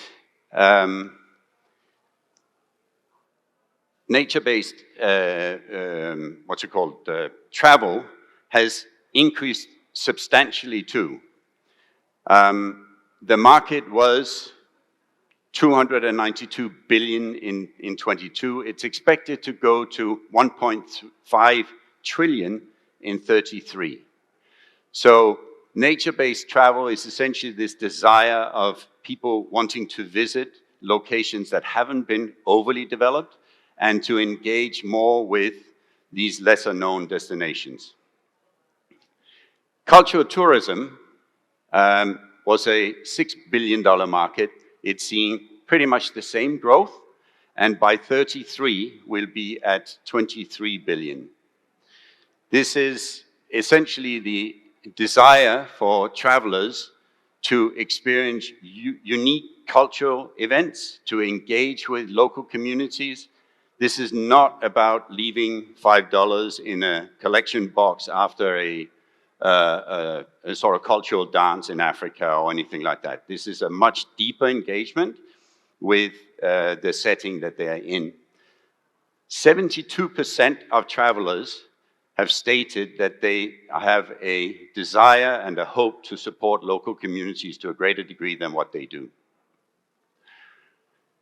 We look at sustainability. sustainable tourism, as measured by the booking engines or by all the research engines, is a $1 trillion market. It is going to grow to 8.4 by 2032. A big portion of this is the millennials. The millennial group is the largest group of consumers entering markets, and they themselves start spending and will be spending more, which you can see on the next chart as well. 81% believe in that sustainable travel is vital. That means that we as travel providers or as experience providers will have to ensure that the entire guest journey has sustainable elements in them that can be demonstrated. 80% of them would like to travel more responsibly, and 75% are willing to pay more for it. This slide really depicts where the millennials are going to come in. The growth that you see in the dark portion of this is the millennial traveler once they start entering the market. Their mode of booking, their research prior to travel, their independence from brands, their desire to be themselves in this environment and take charge of what they do is incredibly important. So, when we speak about the outdoor lodging market, a lot of people ask us, well, what motivated you to go in there? Really? Speed. We are a development company and a management company, so speed to market. Complete a project in 12 to 14 months, depending on EIAs and so forth. But it's also low capex. It is high returns. We can command about a 50% or 1.5% premium on the rate just because it's canvas. And the operating costs are, by comparison, lower. We don't build anything, really, that isn't generating revenue. So we don't have any ballroom foyers, no disrespect to Melia, but we don't have any ballroom foyers or corridors or anything like that. Everything we build is a revenue earner. We're not the only ones in this space. There are lots of brands in it and coming in. What we find, though, is it's very often the case that they came from conventional builds and then they added, a tented component here or a little wing there and so forth. And that's pretty much when inventory started getting a little bit old and they said, okay, well, let's build 12 tents down the end of the site and we'll work it that way. Four Seasons, I was fortunate enough to work with Four Seasons at the time when we built the tented camp in Chiang Rai. Four Seasons had no desire to get into tented accommodation, none at all. We had to force them into it, and it was the best thing they ever did. They ended up on the front page of Condé Nast and Travel and Leisure. So, as a business, the plug-and-play element for us is really this idea that everything we do is prefabricated. We build it somewhere else, assemble it, put it in containers, and carry it to site and assemble it there. We use tents, we use cabins.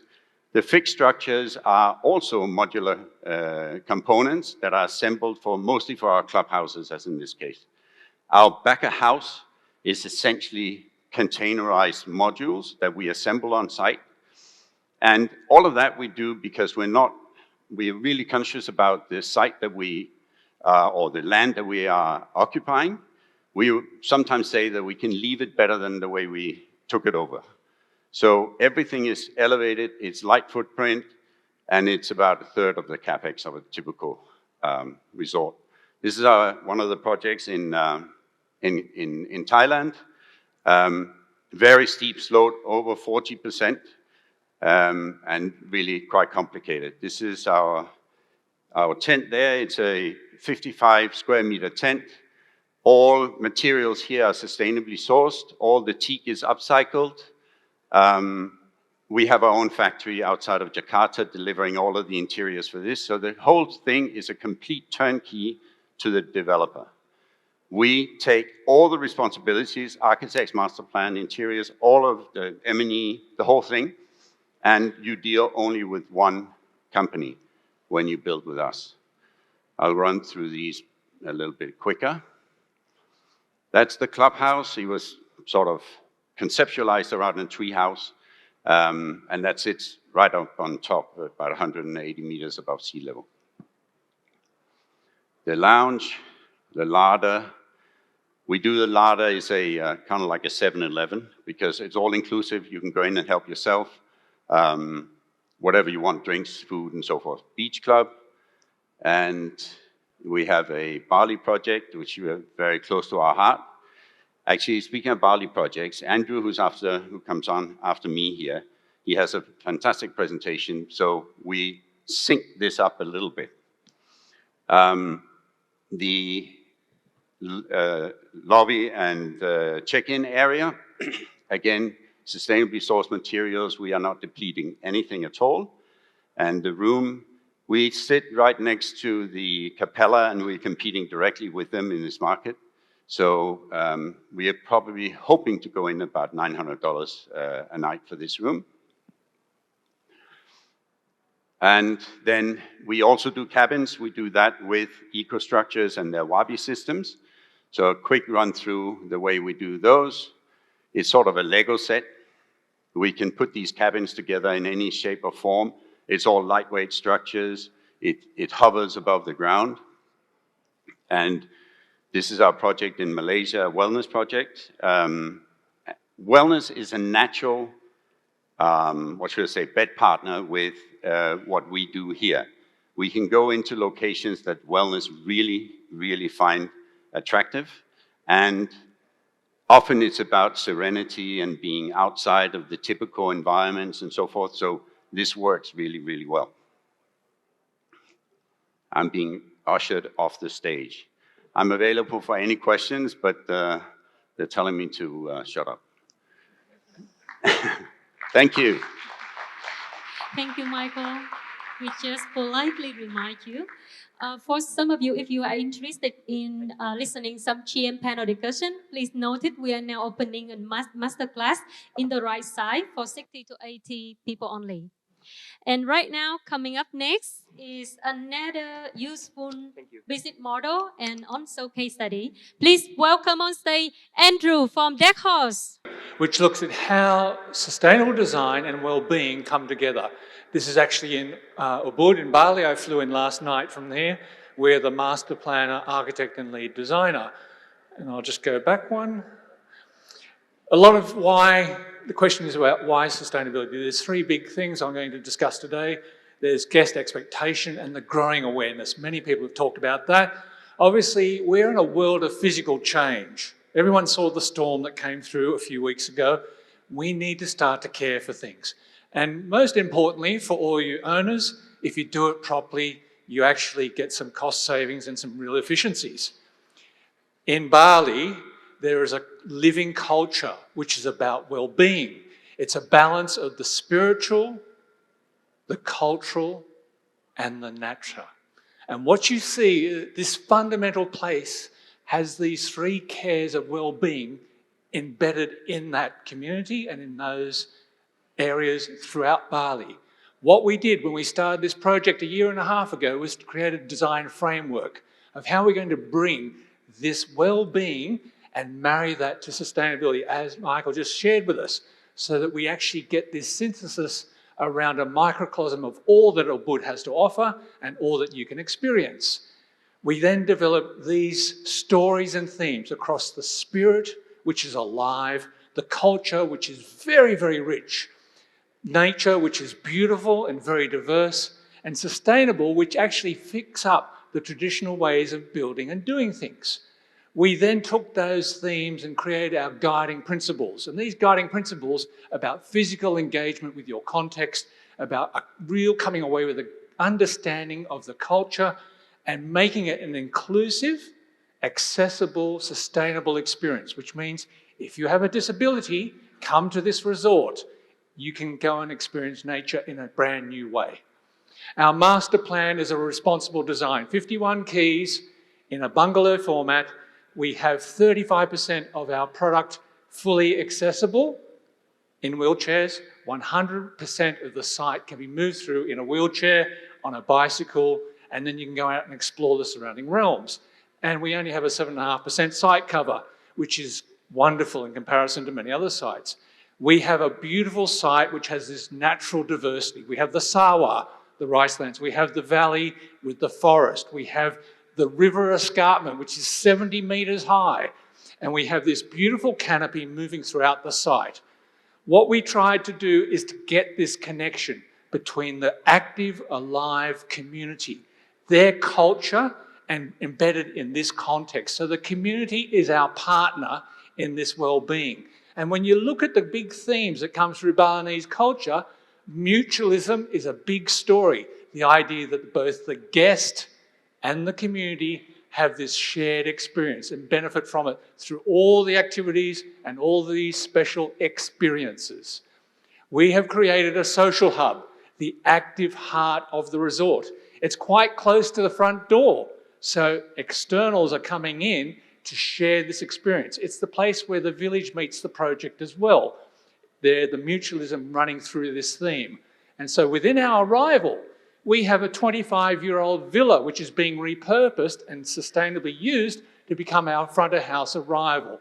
We have our spa and gym, all those normal things. But we have the gathering places. We're going to have all sorts of things happening in this 24/7 experience embedded on the edge of the forest and on the Sawa. We need to start to think beyond just the guest experience. I think we need to think about where we are in our evolutionary cycle. The world, 4.5 billion years old. People been around for a few years. Modern science, 500 years.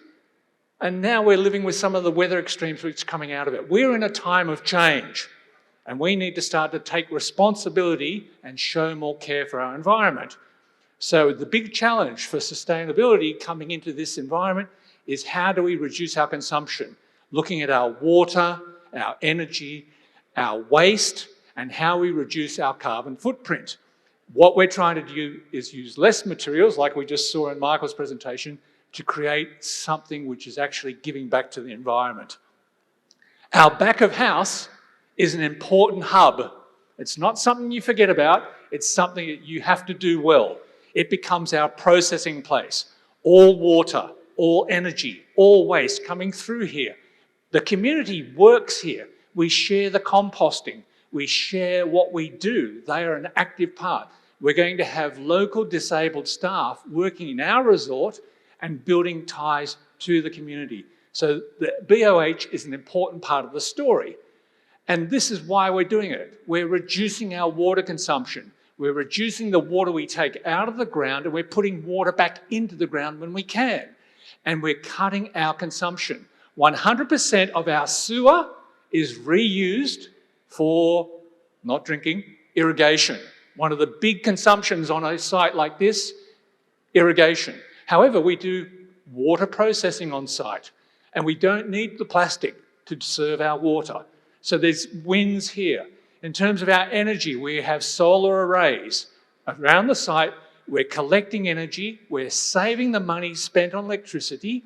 We're actually able to prove that the system is very efficient and we're lowering our consumption. And that many tonnes coming out of what we should have been doing if we'd been doing it traditionally per year. Waste cycling. Everything gets repurposed, reused. As I said, we have our composting on site. We do all of our processing on site. We make sure that there is an active involvement with the community's process of gathering waste from their environment and cleaning up as we go. Big challenge, how do we reduce our material consumption? We are doing lightweight structures. We're doing clever things with our walls. And we're using the local techniques and materials and embedding them into our process. So our approach is to set softly and lightly into our natural setting to make sure that we are leaving a very light footprint and the landscape moves in and around what we do. And even though we're working over this cliff of 70 metres, we're guaranteeing that as we set our buildings in the site, you have very little awareness of fellow guests. You are enveloped with nature. And so what happens? The landscape moves through and around what we're doing. We're sitting on reused steel pylons, which means that the steel has come out of some factory building and is now happily sitting for the rest of its life in a resort. And when you're in this building, you feel very open. It's not a tent, it's a little bit heavier than a tent, but it's trying to get that degree of openness and connected to nature. So we've created an active set of kit of parts where every material, every technique is sustainably designed and everybody knows what we're putting in, so we can document and track all of our carbon consumption. And we know how to build up a complete story for the site using a kit of parts. So we can build a combo room very easily, and it sits there and it becomes a part of the story. We can build over our stream, which is coming out of the Sawa for our lovely 2-bedroom product. And then when we're doing our 3-bedroom flex product, it can be very nicely sitting in the site and enveloped with nature. Now, on site, there are actually many more trees than what I've shown here. But if I showed the trees, the client wouldn't approve the architecture. So what I've tried to do is to show you the setting. This is a 3-bedroom which you can individually let out. But of course, for some people, especially in this evolving young Balinese destinational mindset of the guests, they actually want to have memorable experiences. They want to have the party. They want to have their friends over. So it's a diversity of product using the same kit of parts. Materials, like I said, structural steel. If you take a piece of steel and you melt it, and then you put it back together, you make a 53% reduction in your carbon footprint. However, if you grab it out of some old factory, clean it and paint it, you can make an 86% saving. At the same time, Dampalon that we're using for our translucent walls is so much more effective than glass. Huge savings between double glazing and single glazing in terms of our material and our carbon. In an overall summary, and we've worked for 1.5 years to go from initial conversations to now going to tender, we are reporting to ourselves what we are doing. We are talking to operators about what we are doing. We're trying to see who's got their mind around the future and can see the reality today. And why sustainability? Because for all you owners, it's going to save you a bucket load of cash with time. There's reductions in your operational costs. You invest in your capital and that returns very quickly. The project ROI, and this is no debt funding for this resort, they said we want the money back in 6.5 years. The sustainability is giving back the cost of the system in 2.5 years, which means for the next 4 years it's working to pay off the ROI. So this is not some stupid future thing where you spend all this money on capital and then you can't realise the outcome. We are reporting this, and this is a part of the attraction for future operators. So the project says it works for itself. Thank you for that. I'm excited. I hope you all are too. Thank you very much. Thank you, Andrew, for making it very on time. Ladies and gentlemen, before moving to the next presentation, I would like to get your attention because we're going to show another video from our partner.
and that is our partner Unius.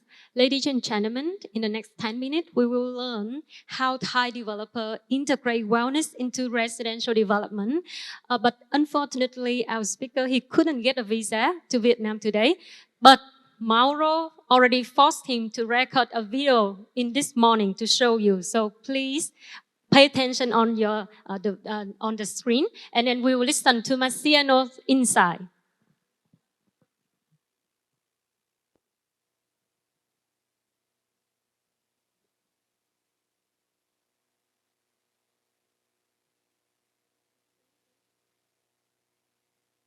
Maybe we need the sound. Ciao, Mauro. Hi, everyone. Good afternoon. First of all, Mauro, I would like to thank you and your team for the full support provided in the past weeks leading to this event. Unfortunately, my visa has not been processed as of yet, and therefore I would like to present my wellness integration into residential developments here on stage on video. So let's get started. So the growth and value of wellness real estate is significant. So as you can see, the major regions, North America, Europe, and Asia Pacific, are very much concentrated on developing wellness residences. Often you see that correlation also where there are a lot of hospitality operators entering the market with global residences. There is an association whereby wellness is integrated into those hospitality and branded residence components. But I believe that wellness is the new luxury. Wellness is that shift that we are currently undergoing, where people think it's a luxury development. But every pillar, every foundation of the upcoming residential and hospitality developments on a global scale will get more and more wellness footprints in their developments. Developments is that multi-dimension. It is so much more than just an asset as we understand it today. So looking at those multi-dimensions, there is that shift, right, from wealth to health. It's not longer just a passive asset for an end user or an investor. These wellness integrated residential developments are meant to be used, are meant to be active, are meant to be embraced. It's not longer about me, it's about we. And also from a project development standpoint, we don't look actually from a development-led perspective. It's not so much building-centric. It's very much focused on human centricity, right? And there comes service design in place as well. So not only from an architectural standpoint, design standpoint, it goes much further, whereby service design becomes an essential part of the human-centric footprint that needs to be integrated into these wellness developments. So the context becomes unique. Unique in a sense that it has its own character. You can say that wellness residences has a persona on their own. It's a vital strategy for integrating wellness into residential developments. So placemaking offers that opportunity to create more spaces that enhance physical, mental, and emotional well-being. It contributes to the creation and fostering of communities, mostly in an organic way, of course, that connection with nature, but also make sure that people get that sense of belonging. So due to the integration strategy of placemaking, you will see that people get out of their isolation, right? They have a chance now to interact with like-minded people, meet new people, and really get that sense of belonging into a residential component. Go hand in hand. Due to the strategy of placemaking, sustainability becomes one of the elements to make sure that there is less environmental impact, but a greater sense of an eco-conscious environment. And that contributes, of course, to that element of growing demand into wellness. People, by nature, people like to be connected with nature, correct? We are social animals ourselves. We like to be in a community environment. We like to interact. We always feel very pleasant and happy when we are in a natural landscape. It is important that we make sure that we make a lot of use of natural elements. Natural elements can be composed into green spaces, water features, but also the master plan footprint, right? How much activities can take place outside the residential component? Because effectively, we are not selling a residences. We are selling a lifestyle. We are selling a destination. And that becomes very essential for integrating wellnesses to make the overall aesthetic of the project pleasing. This can contribute to lower stress levels, reason given that you are not contained through just your unit itself, just your condominium itself, but you have the opportunity to roam around and be part of a greater right? And that gives really that unique context to the project itself, right? Reflecting local culture, making sure that people that come from a foreign country also get introduced to new experiences, new senses of place, and connecting residences with the local context that make many people, especially I see it in the Asian developments, they feel that pride, that emotional sense of belonging to something that they recognize. And that is very important, right? You don't want to come in an environment that is so alien to you, so surreal, that it doesn't connect to your nature of well-being. So therefore, cultural identity is one of the key strategies when we look at integrating wellnesses into residential development. Now, going forward, this is our project, the Forestrias. The Forestrias is the largest private-funded urban development in the Kingdom of Thailand, spanning over 120 acres. And 60% of the master plan has been allocated to natural spaces. So we have a biodiversity of 500 species. We have a waste management system. We have a central utility plant. We make sure that there is a water recycling framework in place. We make sure that our sustainability framework belongs to one of the best in the region. So natural elements make sure that also we connect every component of the master plan on a walking trail. Inside this 120-acre development, you cannot drive around, right, with your motorcycle or your car. It's really intended for people to walk, to relax, to meet other like-minded people that want to belong to nature. And to create that sense of belonging into a wellness residential development, you have to make sure that you can cater to the majority of the market. Therefore, this master plan has been designed to cater to middle income, high income, but also high net worth individual.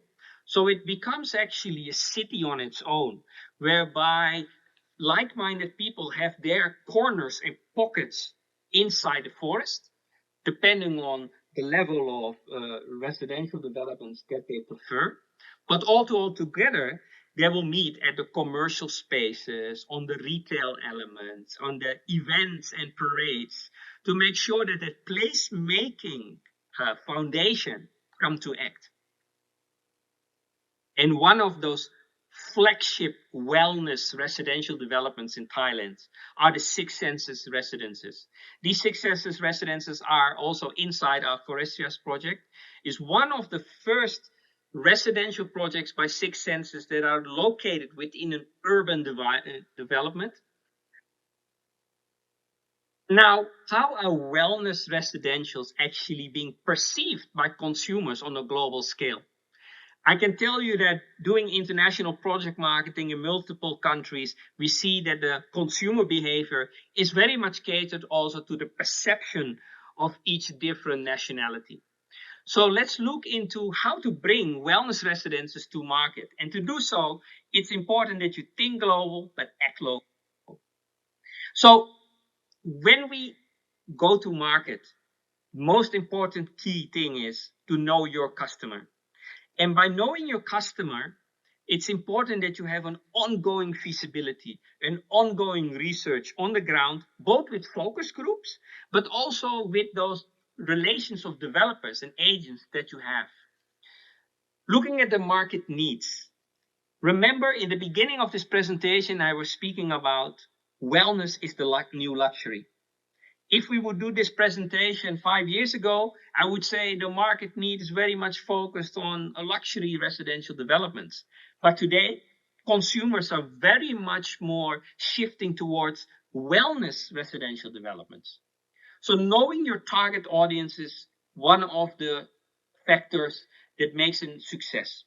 Imagine, in global mega cities, people, probably buyers, would be more interesting on how about the air quality, the water quality, and the noise pollution. But if you look more in suburban cities that you would target, the consumer, the buyer, will ask more, how's the social interaction, right? How is the community developed? What kind of elements of nature did you integrate? So every project has its unique set of characteristics. And these characteristics need to be matched with every consumer on a global scale. Did you like my presentation? And one thing I want to say before I say goodbye is, wellness residences need to be immersive, they need to be reactive, and they need to be dynamic. I would like to thank you all for listening to my presentation. I'm so sorry again, I could not be there. Mauro, back to you, man. Thank you. Thank you for your attention. Hope that we will have him at the next MTE. So before moving to the next part of the conference, which is luxury residential talks, we would like to offer you a wellness break. So you can have a minute to relax your body and mind with our wellness influencer. Are you ready? Please welcome on stage Miss Thu Nguyễn. And she will support in Vietnamese. Ở đây đang có bao nhiêu người, mọi người ngồi ở cái tư thế vắt chéo chân như này, có thể giơ tay cho em thấy được không ạ? Khá là nhiều. Thế ở đây có bao nhiêu người đang ngồi ở tư thế thật sự rất thoải mái như thế này ạ? Có thể giơ tay không ạ? Mọi người có giờ để ý tới cái tư thế ngồi của mình như thế nào không? Hay là mình hít thở như thế nào, đang đúng hay sai? Thì em xin giới thiệu, tôi là Thu Piatit. Và hôm nay tôi có mặt ở đây để hướng dẫn cho mọi người những cái điều mà cực kỳ đơn giản, như cách ngồi như thế nào cho đúng hay hít thở như thế nào cho chuẩn. Những cái điều mà mọi người nghĩ rằng ai cũng biết rồi, nhưng đến 99% hầu như tất cả mọi người đang sai. Thì hôm nay tôi sẽ hướng dẫn cho mọi người cảm nhận xem mình đang ngồi đúng hay sai nhá. Bây giờ mọi người có thể đặt hai tay ở dưới mông của mình và ngồi trên hai tay được không ạ? Và mọi người có thể di chuyển hông của mình đổ ra phía trước, đổ ra phía sau ạ. Mọi người có thể làm một lần nữa không ạ? Đổ ra phía trước, đổ ra phía sau. Mọi người có thấy hai cái xương ở trên tay của mình không ạ? Khi mọi người đổ hông ra phía trước hoặc đổ ra sau thì hai cái xương đấy nó sẽ di chuyển trên tay của mình. Bây giờ mọi người thử nhá. Vắt một chân lên ạ. Mọi người có thấy có một cái xương nó được nhấc lên không? Thấy không ạ? Vắt hẳn chân lên ạ. Thì mọi người sẽ thấy có một cái xương nó nhấc hẳn lên, tách khỏi tay của mình. Thì rồi mọi người bỏ chân xuống ạ. Hai cái xương này nó gọi là hai cái xương ngồi.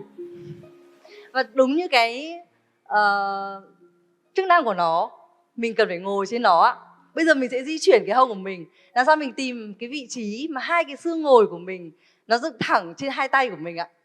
Khi này thì cái hông của mình, khi này hông của mình nó sẽ vuông góc với mặt ghế. Thì đây sẽ là cái vị trí ngồi đúng của mọi người. Mọi người sẽ thấy rằng khi mà mọi người giữ được cái vị trí hông này, lưng của mọi người sẽ tự động thẳng. Nên thay bằng cái việc mà mọi người thường xuyên cố ưỡn ngực ra để mọi người thẳng lưng khi mọi người làm việc, đúng không ạ? Thì mọi người hãy chú ý tới cái vị trí của hông. Thì đây sẽ là cái vị trí giúp cho mọi người đứng dậy ngồi được thẳng. Khi mà mọi người ngồi vắt chéo chân, hông của mọi người sẽ bị lệch. Và đấy là cái tư thế rất dễ làm cho mọi người bị lệch hông. Hay là cái tư thế bình thường mọi người đứng như thế này chẳng hạn, hông của mọi người sẽ một bên cao và một bên thấp. Đây là nguyên nhân làm cho mọi người bị lệch khung chậu và bị sâu xa nữa, mọi người có thể dẫn đến bị cong vẹo cột sống. Đây là những cái bệnh lý về cột sống bây giờ rất là phổ biến. Hay cái vị trí mà đến 99,9% dân văn phòng ngồi, đó là cái tư thế này.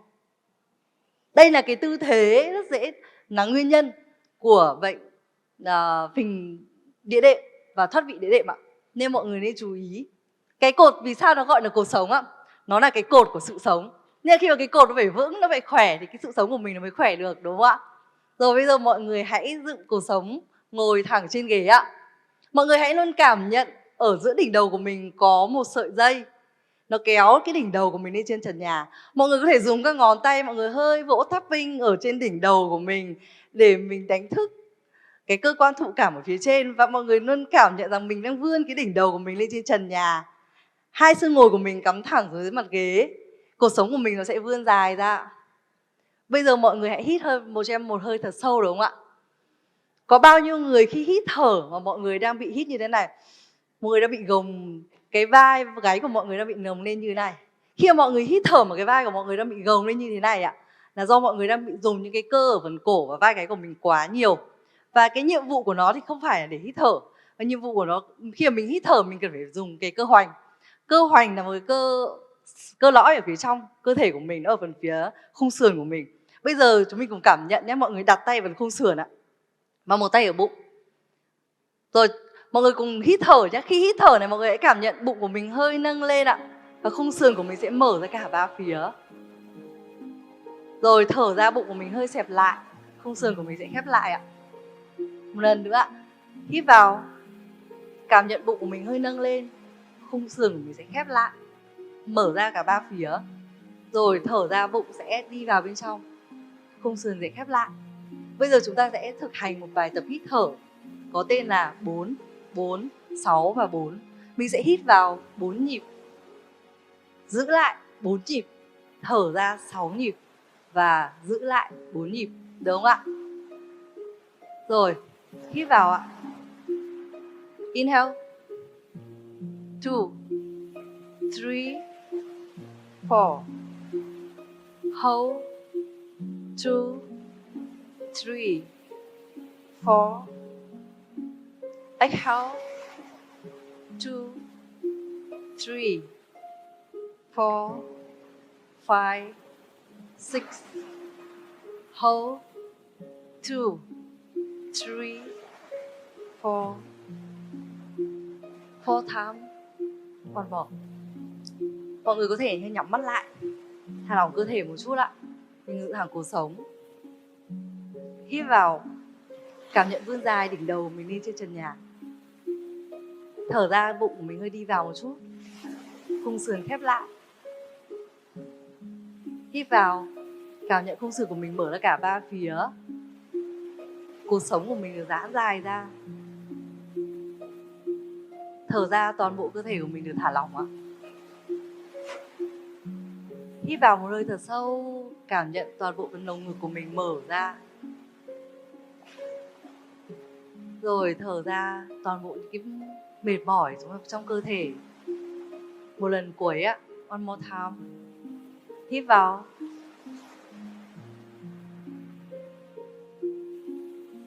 Rồi thở ra. Từ từ mọi người hãy xoa hai lòng bàn tay vào với nhau ạ, để cho nó nóng hai lòng bàn tay của mình với nhau. Rồi sau đấy mọi người sẽ áp hai lòng bàn tay vào mắt của mình ạ. Mình sẽ hít thở một chút. Rồi từ từ mở mắt ra. Bây giờ mình sẽ làm một vài bài tập cho cuộc sống của mình nó được linh hoạt hơn. Trước tiên mọi người hãy đặt tay ở phía trước cuộc sống, phía trước ghế của mình ạ. Rồi hít vào, mọi người cảm nhận này, duỗi cột sống của mình ra. Rồi thở ra, mình sẽ gập cột sống của mình lại. Hít vào, cảm nhận mở ngực của mình ra. Rồi thở ra, cảm nhận cái cột sống của mình cong tròn như hình chữ C, giãn hết lưng của mình ra. Một lần cuối ạ. Hít vào, giãn hết cả lồng ngực của mình, mở cong lồng ngực ạ. Rồi thở ra. Rồi hít vào về giữa. Bây giờ mọi người hãy một tay thả lỏng và mình sẽ thả lỏng vai bên trái, tay bên phải đưa thẳng trần nhà. Rồi hít vào, mọi người cảm nhận vươn dài tay phải sang bên trái, cảm nhận giãn toàn bộ cái phần lườn bên phải của mình ra. Rồi thở ra đi về. Hít vào, cảm nhận vươn dài ra và giãn cái lồng ngực bên phải của mình ra. Mọi người hãy thả lỏng vai bên trái của mình. Rồi thở ra đi về ạ. Lần cuối ạ. Hít vào, cảm nhận vươn dài tay mình sang phía bên trái. Mọi người nhớ mình sẽ không nhấc mông nhé, hai xương ngồi của mình vẫn ở trên ghế. Rồi thở ra đi về ạ. Đổi bên ạ. Hít vào, vươn dài người của mình sang, cảm nhận giãn hết cái phần bên trái của mình. Rồi thở ra đi về. Hít vào, cảm nhận giãn hết cái lồng ngực phía bên trái của mình ra. Rồi thở ra về giữa. Một lần cuối ạ. Hít vào. Rồi thở ra. Bài cuối cùng là bài về vặn cột sống. Mọi người sẽ đặt một tay ở phía trước ghế, một tay ở phía sau ạ. Hít vào, mọi người cảm nhận vươn dài đỉnh đầu của mình lên. Thở ra, mọi người sẽ vặn xoắn cột sống của mình. Hít vào về giữa. Thở ra vặn xoắn. Một lần cuối ạ. Thở ra, cảm nhận cái cột sống của mình giống như một cái chiếc khăn đang bị ướt và mình cần phải vắt hết nước ở trong khăn đi ạ. Rồi mình sẽ đổi bên. Hít vào, vươn dài đỉnh đầu của mình lên ạ. Rồi thở ra vặn cột sống. Cảm nhận cột sống của mình nó đang được vặn xoắn á. Đây sẽ là cái chuyển động khó nhất của cột sống và ít người có thể cảm nhận được. Một lần cuối ạ. Hít vào và thở ra. Rồi lần cuối mọi người đi về ạ.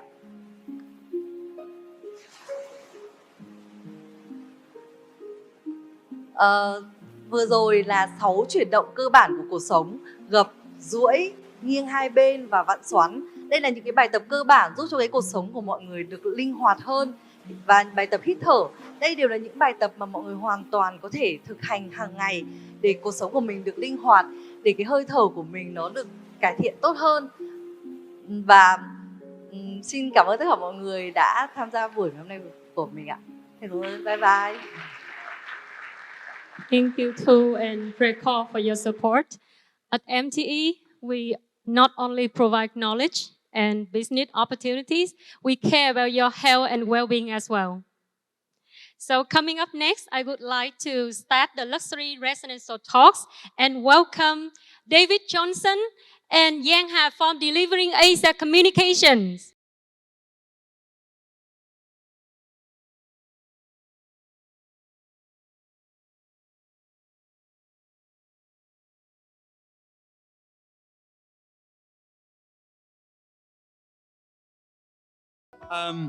Mauro, thank you. What an enlightening last session was on wellness and really great storytelling vein. I'm David Johnson. I'm the CEO and founder of Delivering Asia.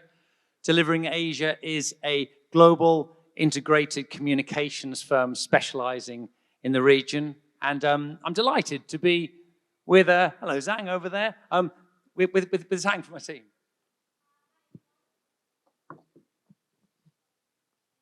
Not working. Not working.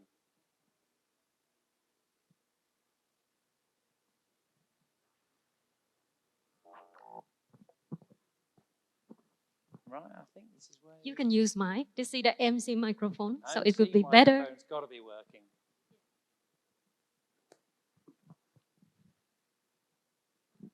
Zhang.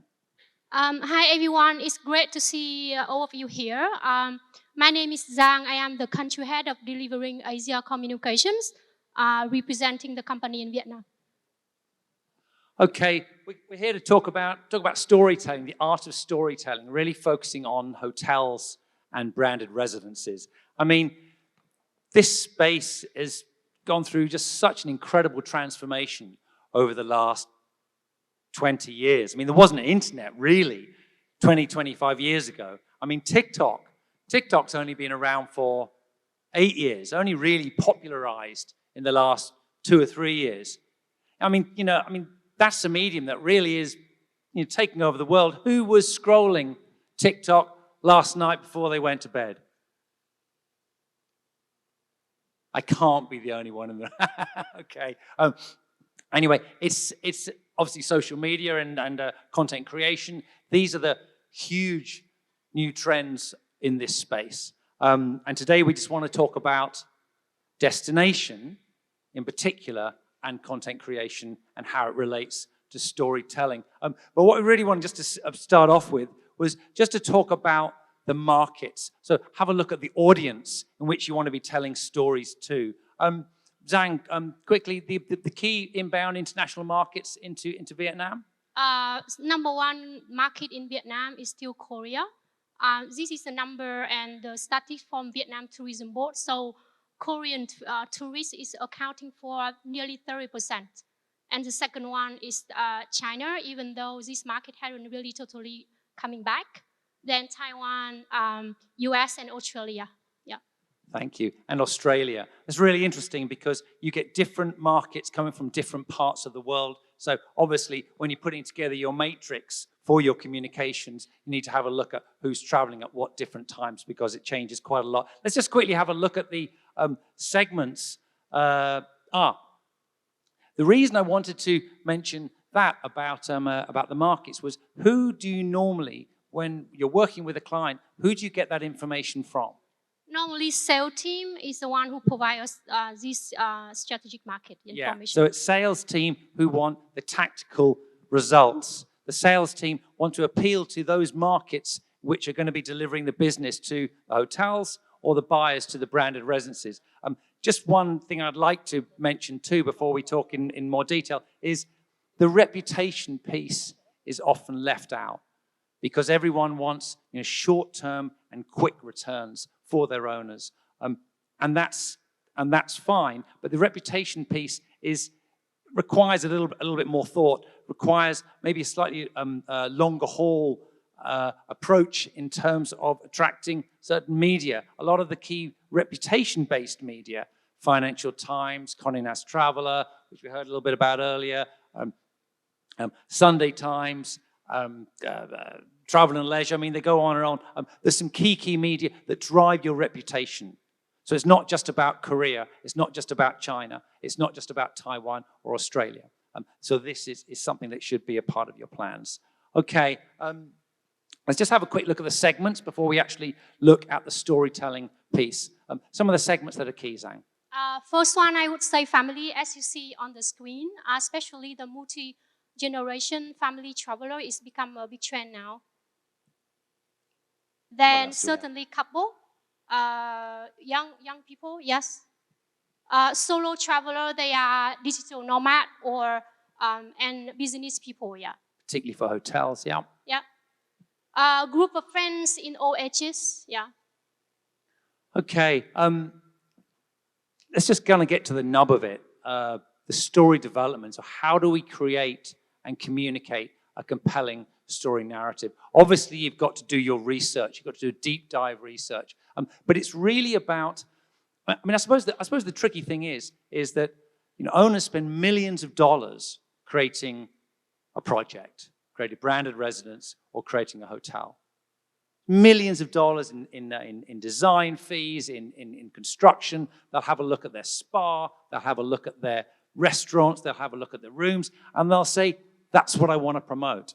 And so often we get quite a bit of pushback in terms of, well, actually, I don't want to talk just about your room. I can't talk about a spa where it's got 10 treatment rooms. So it's a question of really creating an innovative story, and it's really looking at that experience. So creating a small, incisive experience that will really bring the bigger story about the spa, about the restaurant, about the rooms alive. And that is really done through connecting to the destination. So that just gets to the destination part.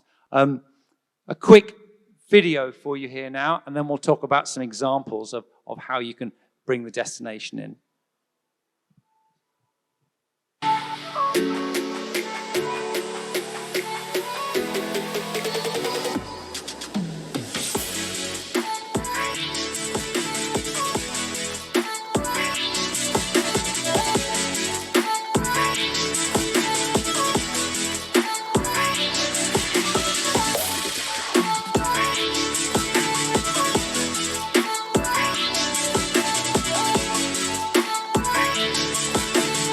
every detail.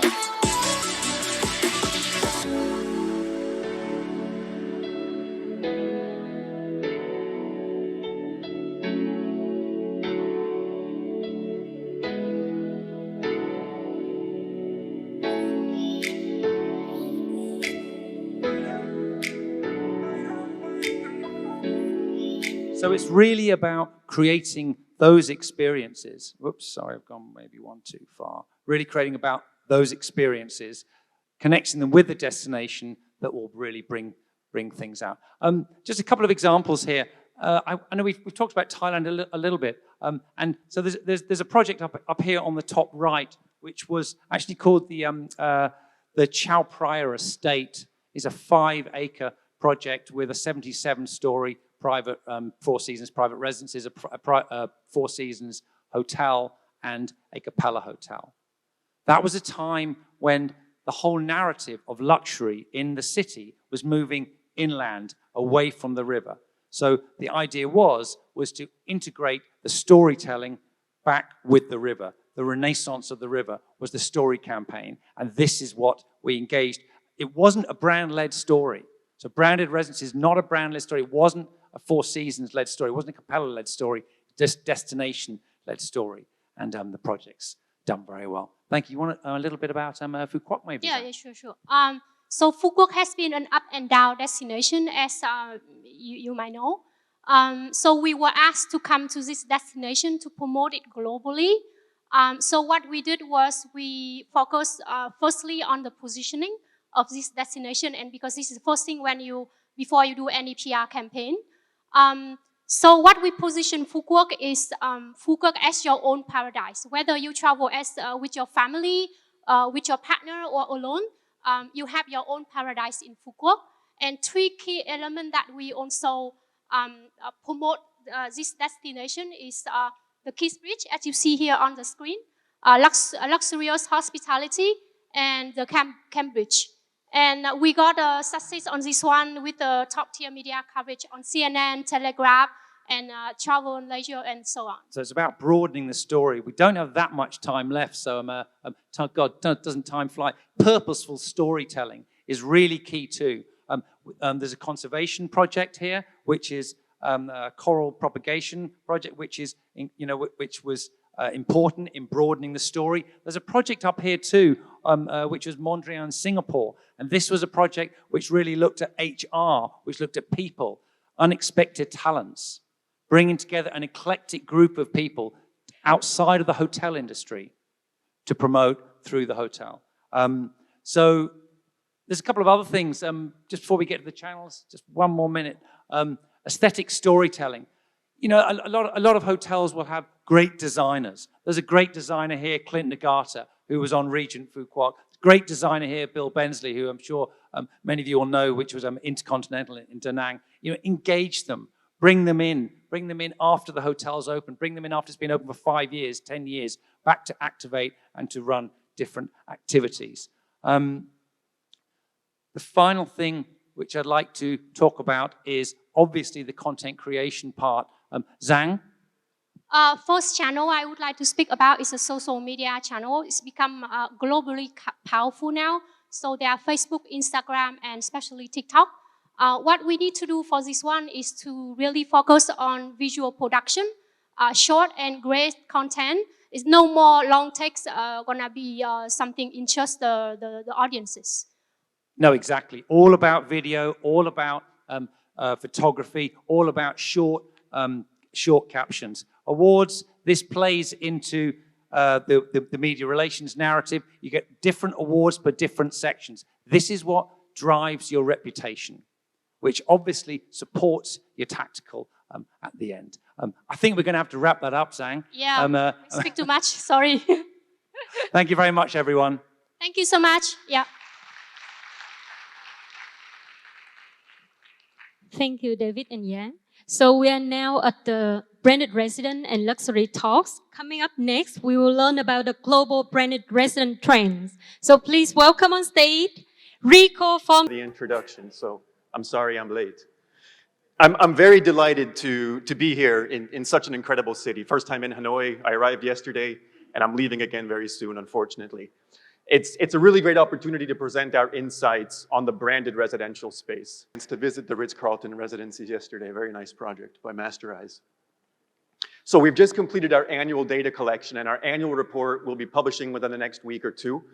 At the end of the presentation, you'll see a QR code. Feel free to follow us for any announcements, and I'll just jump right in right now. So the sector is expected to double over the next 5 years, including more than 200 brands in almost 100 countries across more than 1,500 individual projects. And it's surprisingly well represented geographically. With forecast growth in line with historical trends, branded residences in the last decade, as you can see, have increased by more than 180% globally. So that's 250,000 residential units. It's tremendous. What's even more remarkable is the growth specific to Asia Pacific, which has increased by 230% regionally. And taking a step even further is the growth specific to Vietnam, which is an equally impressive 210% over the last decade growth in the branded residential space.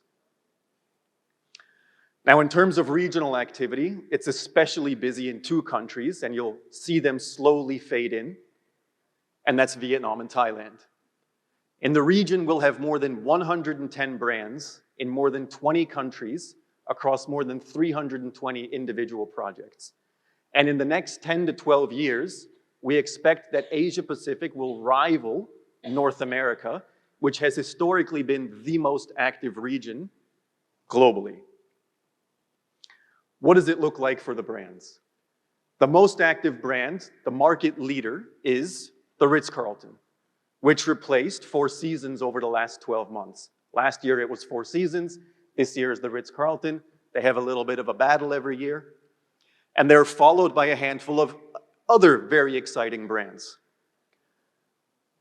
But we really look at the operators to determine who is making the most noise, and that is Marriott.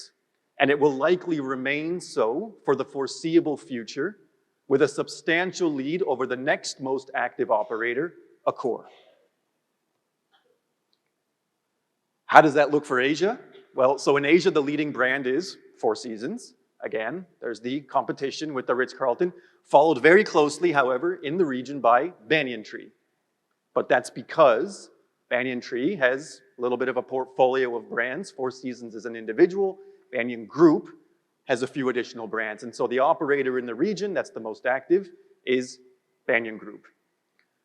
Interestingly, in the region here, Accor remains number 2 as the most active group, with Marriott becoming the 3rd most active operator.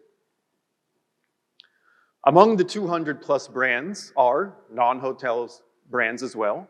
And here we can see that the industry, I think I went too far. Sorry. Among the 200 plus brands are non-hotel brands, and here we can see how that looks globally. So at Savills, we have access to most, if not all, of the brands that are active in the sector, including these non-hotel brands. And so here, U, with its collective of brands, is the most active operator globally, with roughly 100 projects. Now then, the industry is constantly evolving, and globally, luxury hotel brands on the left are the most active chain scale, and design brands on the right, in the case of non-hotel brands, are the most active industry within the non-hotel branded space. It's unsurprising, considering that branded residences were very much born out of the hotel industry, but not only out of the hotel industry, to cater to a certain luxury lifestyle. Once again, let's have a look at how this translates for Asia Pacific, where surprisingly the chain scales below luxury are far more active than the global aggregate, especially when it comes to upscale brands. And there are fewer automotive brands, which are instead replaced by a greater number of design brands on the right. Relatively speaking, and again, this continues to evolve every year, we see a change. Here is what most, if not all, stakeholders in this industry gravitate towards, and that is the brand premium. What does it mean, the brand premium? So if you sell a branded residence compared to a non-branded, equally impressive residence, This is the premium that you can achieve on the sales price. So, this is the most tangible value proposition. Last year, we estimated the global average premium to be 30%. That premium has increased this year by 3 points to 33%. And looking at emerging cities, we have 47%. Resorts are 34%.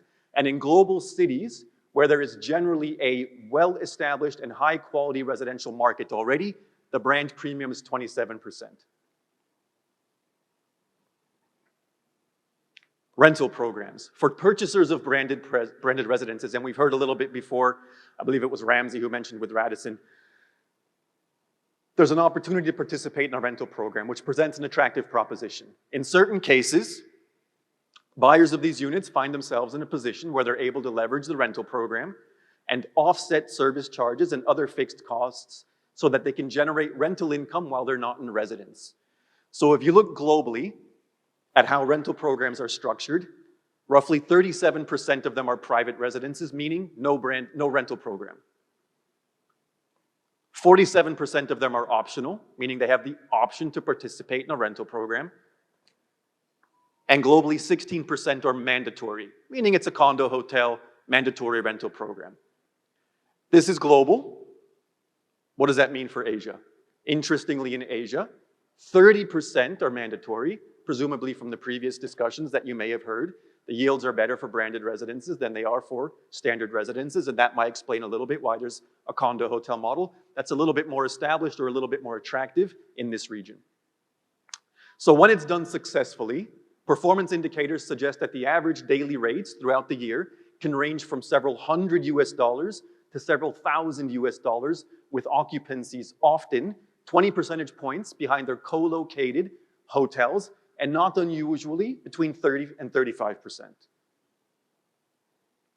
Branded residence, this is a very exciting one. Branded residences around the world are in the headlines. You're always reading about exciting and new and headline and interesting things that are happening with branded residences.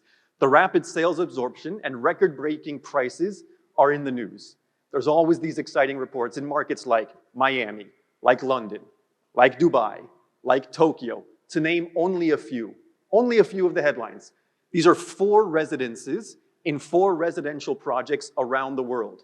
What I mean is an individual unit in each of these developments sold for 100 million, 65 million, 112 million, 140 million.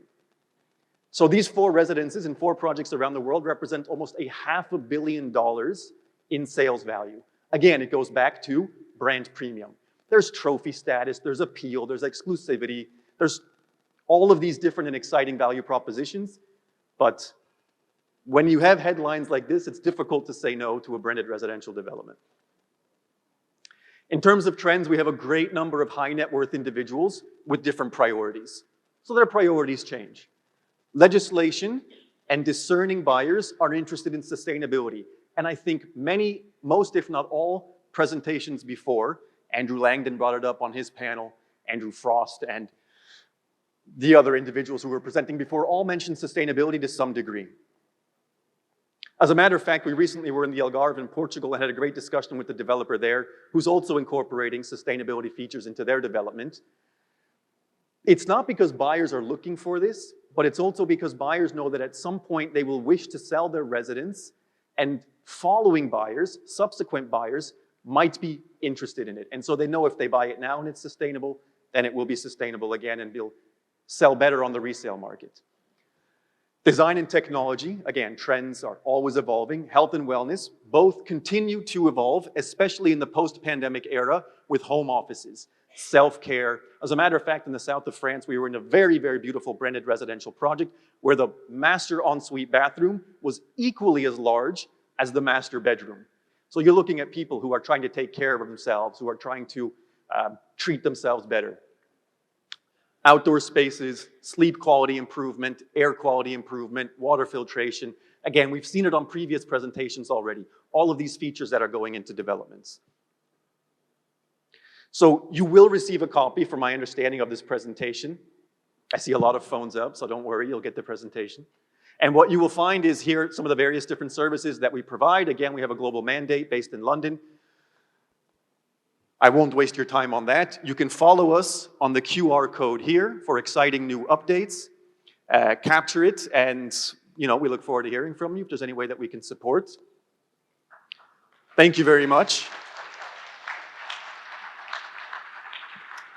And speak to you later. You look good, Rick, over there, yes? Let me take a look. So thank you very much. He came all the way from London, no, from Dubai or London yesterday, and he fly back tonight just to present you. He's the global head of the market, so he's looking after a lot of things, just to show you how much we are committed to branded residence and doing it right. Thank you. He will be around later. Any other question, you'll find him with me drinking somewhere. Yes, and now in the next 5 minutes, we will have a presenter talking about luxury retail brands in mixed-use building. Please welcome Ms. Ming from Seville, Hanoi.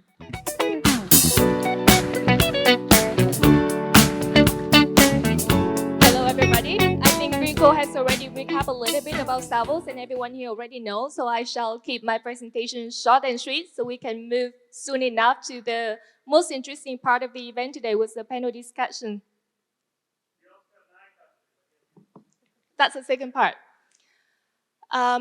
So I think everybody here already see that how many brands we have here in Vietnam for retail. Good thing is, luxury segment has been able to contribute $2.4 billion on the sales revenue. 2024 was a year that we have seen the impact of drop by 22% revenue for all the luxury retail sectors. And for that reason, for the very first time in Vietnam, Chanel has surpassed LV to be the top sales revenue within Vietnam. And that doesn't stop other brands of seeing the pessimistic about Vietnam market. Many brands that are expecting to be expanding and growing. By the time we're having this event, Fendi has finally opened their very first store in Ho Chi Minh City yesterday at Union Square. And another lease has been signed up for a luxury watch brand in Trang Tien Street, which means that all the new brands, cosmetic, fashion, jewelry, looking forward to expand within the prime locations in Vietnam. And here's exactly where they are located. You might see that luxury retail can pay $350, $400 per square meter, but that has been condensed in a very small street in Trang Tien within Metropole and 63 Lý Thái Tổ in Trang Tien Street. Apart from that, we do see a very small space of hotel. Mostly of the new supply for luxury retail spaces within the hotel in Hoàn Kiếm Street. And all of the lease at the moment actually has been settled by now. Apart from the Grand Hanoi Fairmont Hotel, Four Seasons Waldorf, that will be the new supply in 2025. And this is every space we have left for supply in Hanoi. So that actually makes the space in Hoàn Kiếm like a scarce city, every brand fighting against each other, bidding, boosting up the price to be in here. Apart from that, many brands, they are trying to be more creative in order to draw attention from the visitors.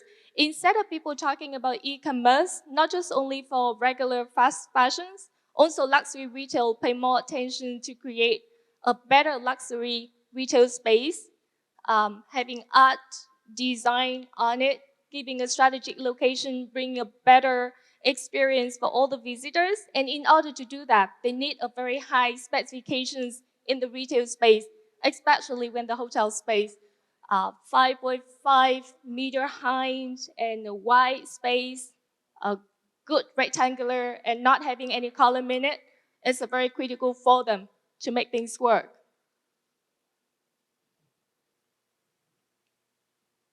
You might have seen that many brands that has been popular, like a trending between every single country, the new store they're opening, Gentle Monster or Tiffany, a partnership between all the brands in order to make their experience within the retail space fantastic.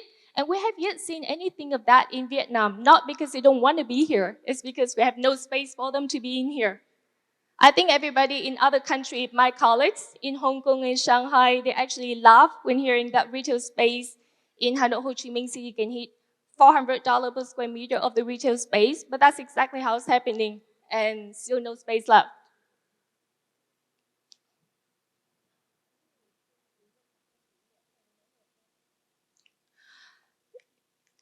Given that, I think everyone already familiar with this. Apart from the professional shopping center, Lotte Mall will be considered as the best shopping malls in Vietnam now that can help bring many new brands from fashion, from cosmetics, sportwear, and Takashimaya in Ho Chi Minh City, Union Square in Ho Chi Minh City, for the rest of the future supply that the prime and high-end and luxury retail can consider that being within the hotel.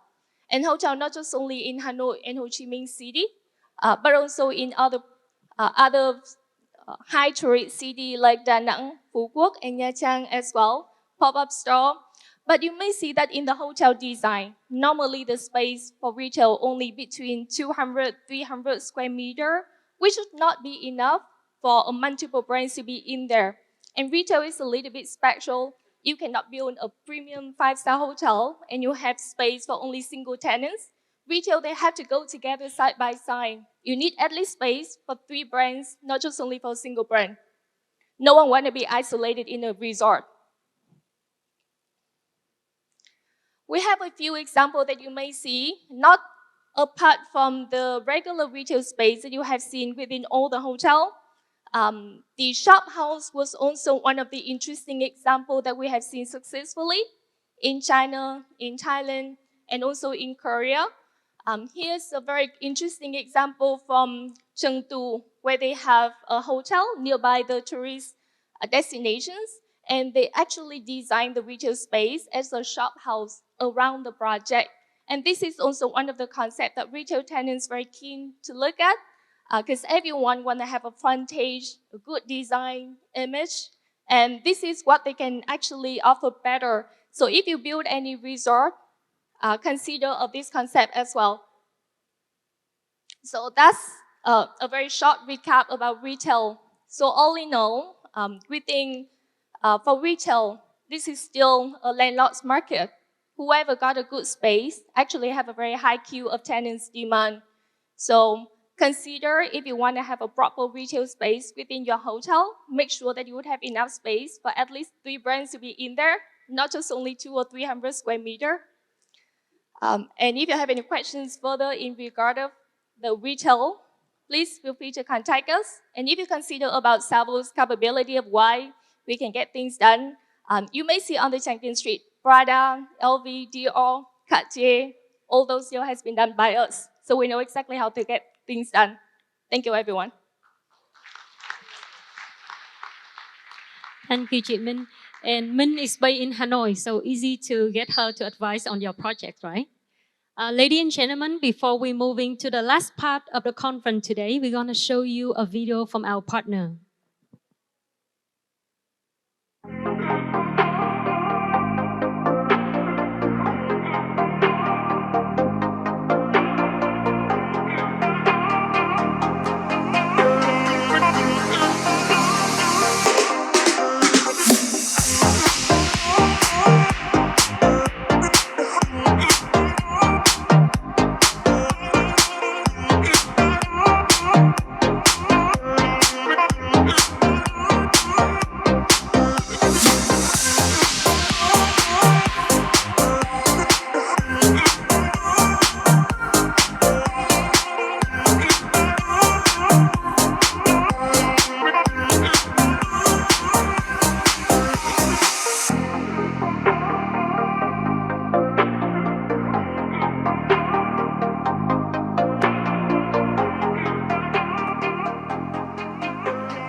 And that is water solution from BioDesign.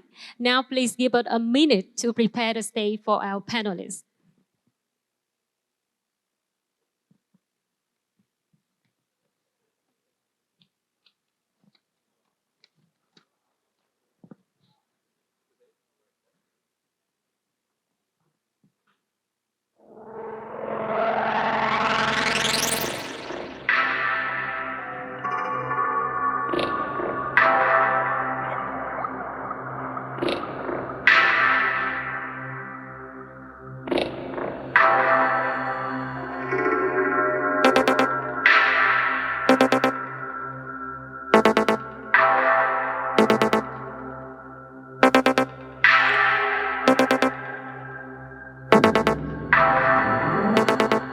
Think it's time to put an end to it.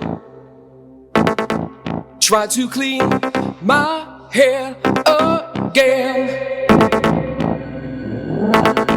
Start to resuscitate my engine. Try to walk back where I ran. Keep control of me. Try to keep the frequency. I'll break up all the things behind me. Going on the other way. Try to find myself again slowly. Ladies and gentlemen, now I would like to invite on stage our moderator, Matthew Power from Seville, Hanoi. Kept my eyes open. Johnny Matthew, I would like to introduce and invite our Hi everyone. group of panelists. Are you okay? Please welcome Mr. Sanchok Mochai from TTC Land International, Mr. Steve Wostenholm from Hoi An Golf and Resort, Miss Sylvia Nguyen from Anfanam Group, Gonzalo from Melia Hotel, Mr. Minh Nguyen from MIK Group, and Mr. Baron from Indochina Kachima.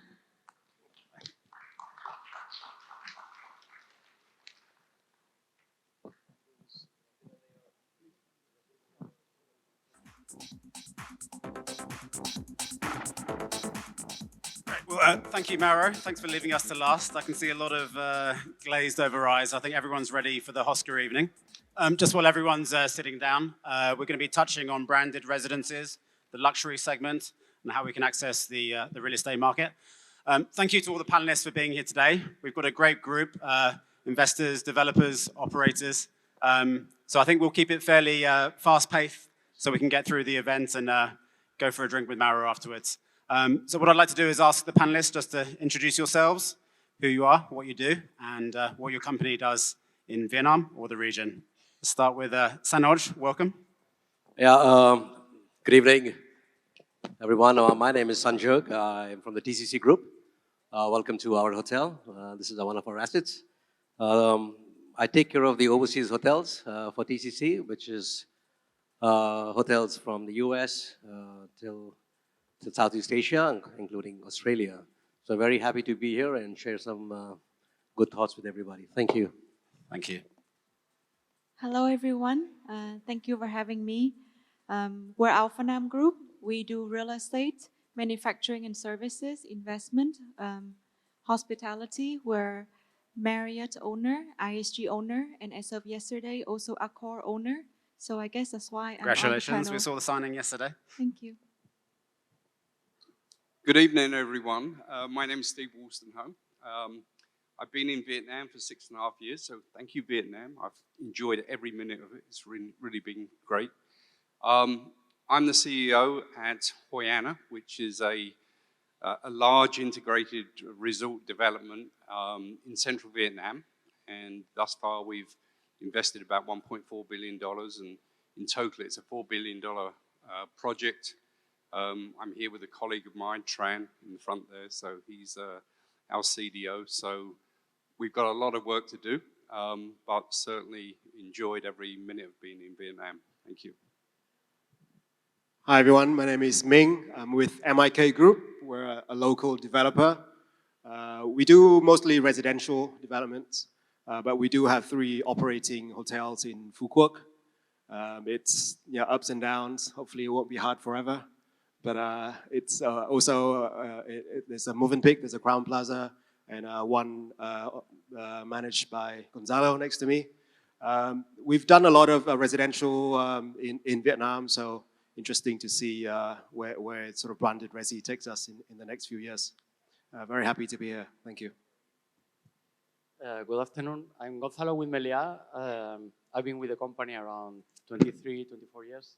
in Asia, 20 of them. So we are a company that started developing as an asset-light model around 15 years ago, previously owner-operator, and we are operating a certain amount of hotels now in Vietnam. I'm blessed to have two of my owners in the panel, so I will not be exaggerating too much. Nothing too controversial. We are going to be talking about residential, luxury residential. We have two projects in the country already open that have been quite successful. One of them, Melia Ho Charm, you might be familiar with it.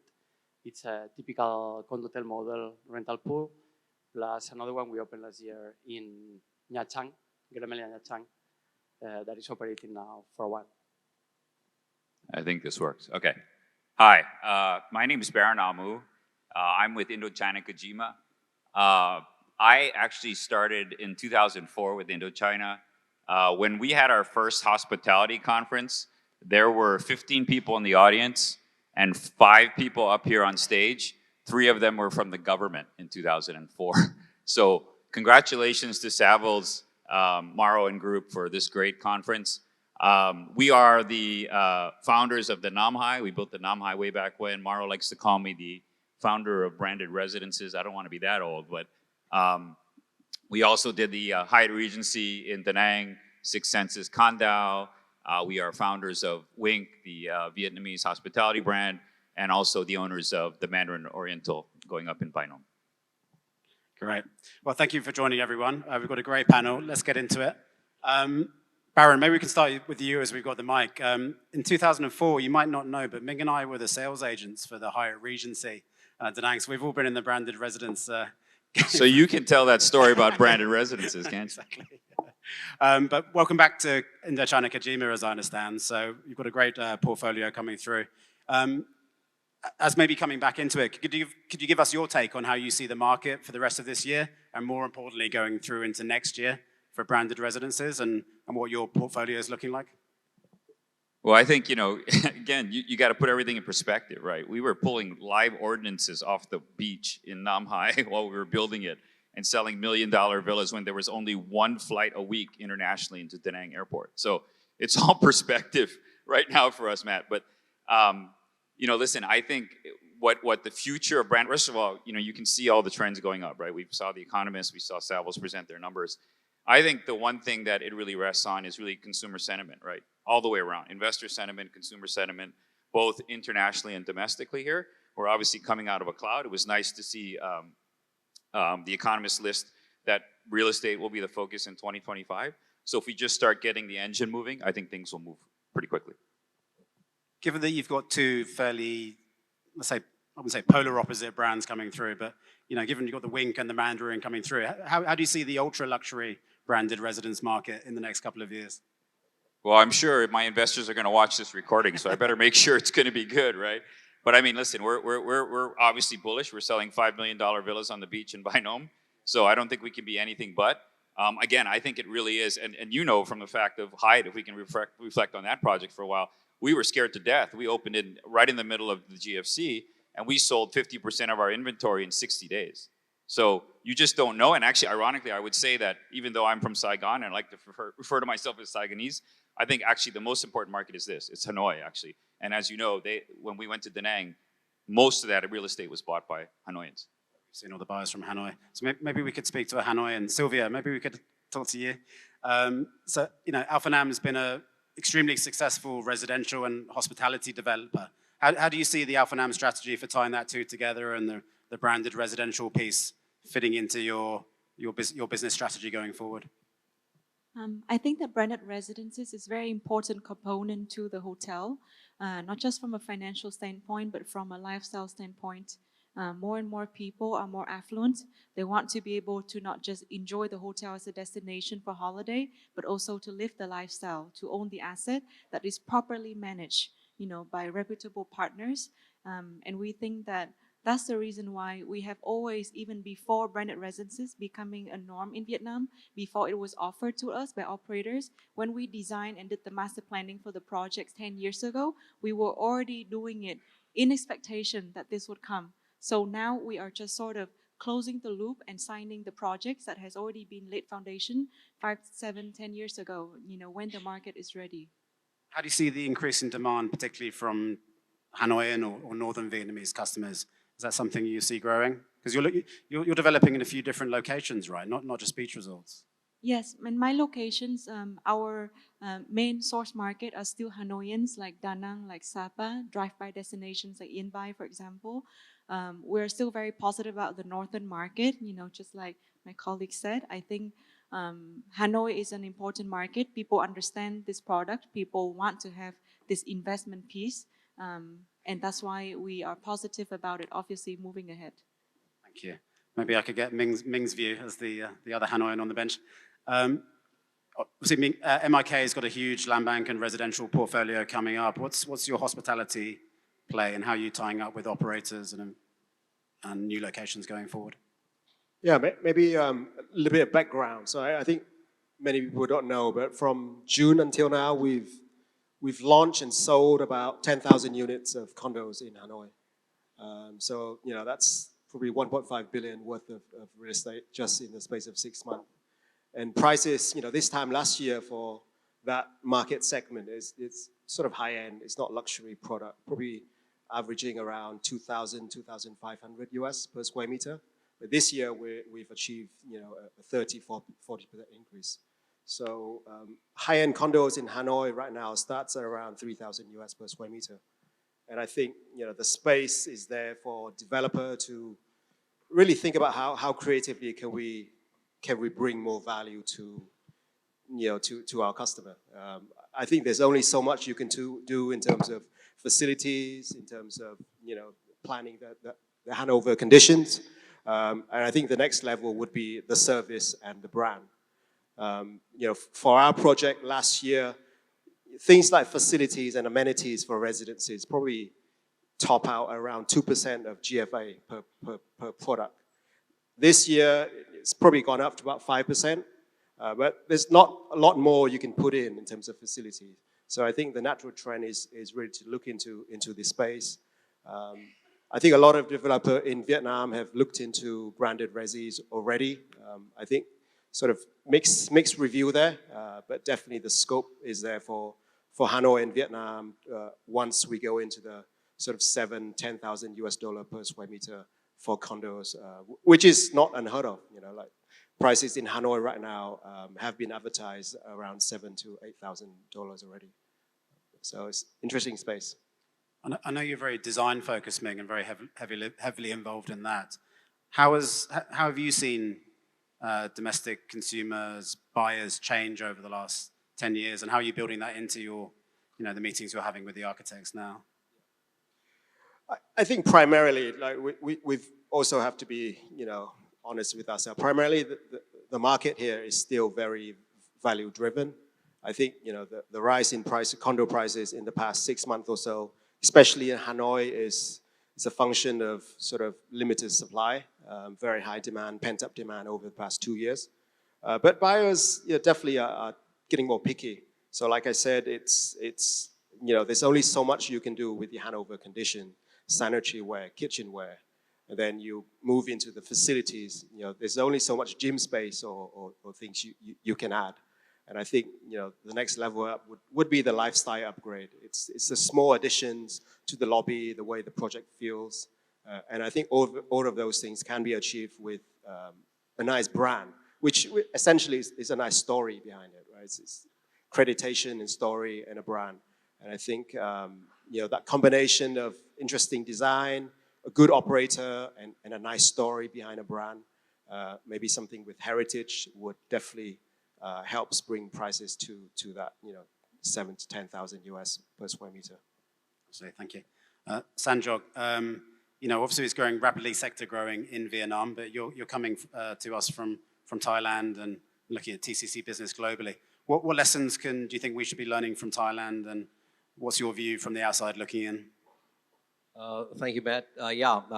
Definitely very proud to be working with TCC, and especially based in Thailand for the last 25 years. We have a huge hospitality play in TCC. So we do have Asset World, AWC. We have Frasers. And we just opened this remarkable project called One Bangkok, which is opening day after, which is about 5 hotels and offices and a mixed-use space. Branded residence, I tell you, I mean, when it comes to Thailand, I think everybody's looking for a piece of the action. When I came to Thailand, probably about 15, 20 years back, there was not that play. We had that, the Yamans, which had come. And I think now the game has completely changed. Because not only is this sector very exciting, it's also the next frontier for luxury living. People look at it not only as an investment, but I think they relate to it. I always say, hotels is about beds and heads, but luxury and branded residence is about passion. And I think the designers and also the people involved in setting this up are so passionate about this that they're able to sell that story so well. And that's why, you just take back from what Rico was saying, the kind of uptake on luxury residences in the last, let's say about 10 years in the key gateway cities, just astounding. And we are ready for it. We have the land, escapes, and different destinations in Thailand. And what I'm particularly interested in is how does this segment attract the Gen Z generation? Because they are the people who are, like what everybody's been talking about, sustainability and stuff like that, are very, very keen on this, very, very keen on this. And also it's about aspirational ownership. So I think in the next 3 years to 5 years, there'll be a huge play in Thailand for branded residences. And we hope to get a piece of that action. Are the operators and the owners keeping up with the Gen Z potential market? Even non-hotel branded residences. I mean, what's your view on that? Yeah, I mean, if you look at the boutique sector, that's where the Gen Z is. I always speak to brands, Gen Z has a very particular requirement. And I'm pretty certain most of the people choose a hotel because of the F&B space they have. They no more look at a hotel just a place to sleep, but they want to be part of a social network. They want to be part of a community. They want to have local experiences. And a branded resi is not very far away from that.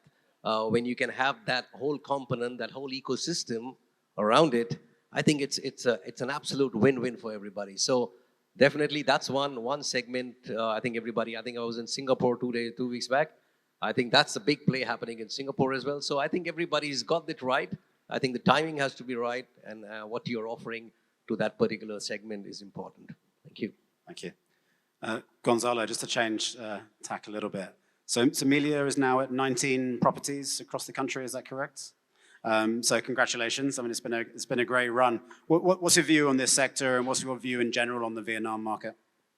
Well, we during the last years we have been rebranding some properties. We have a big deal at the moment with Vimpel. We've been taking over properties. Recently, we rebranded a hotel in Hue. We are doing the same thing with a couple of properties in Sapa. We've been in destinations that we never thought we would be. They were not our target at the beginning, but of course we had a strategic deal with a big partner at the moment.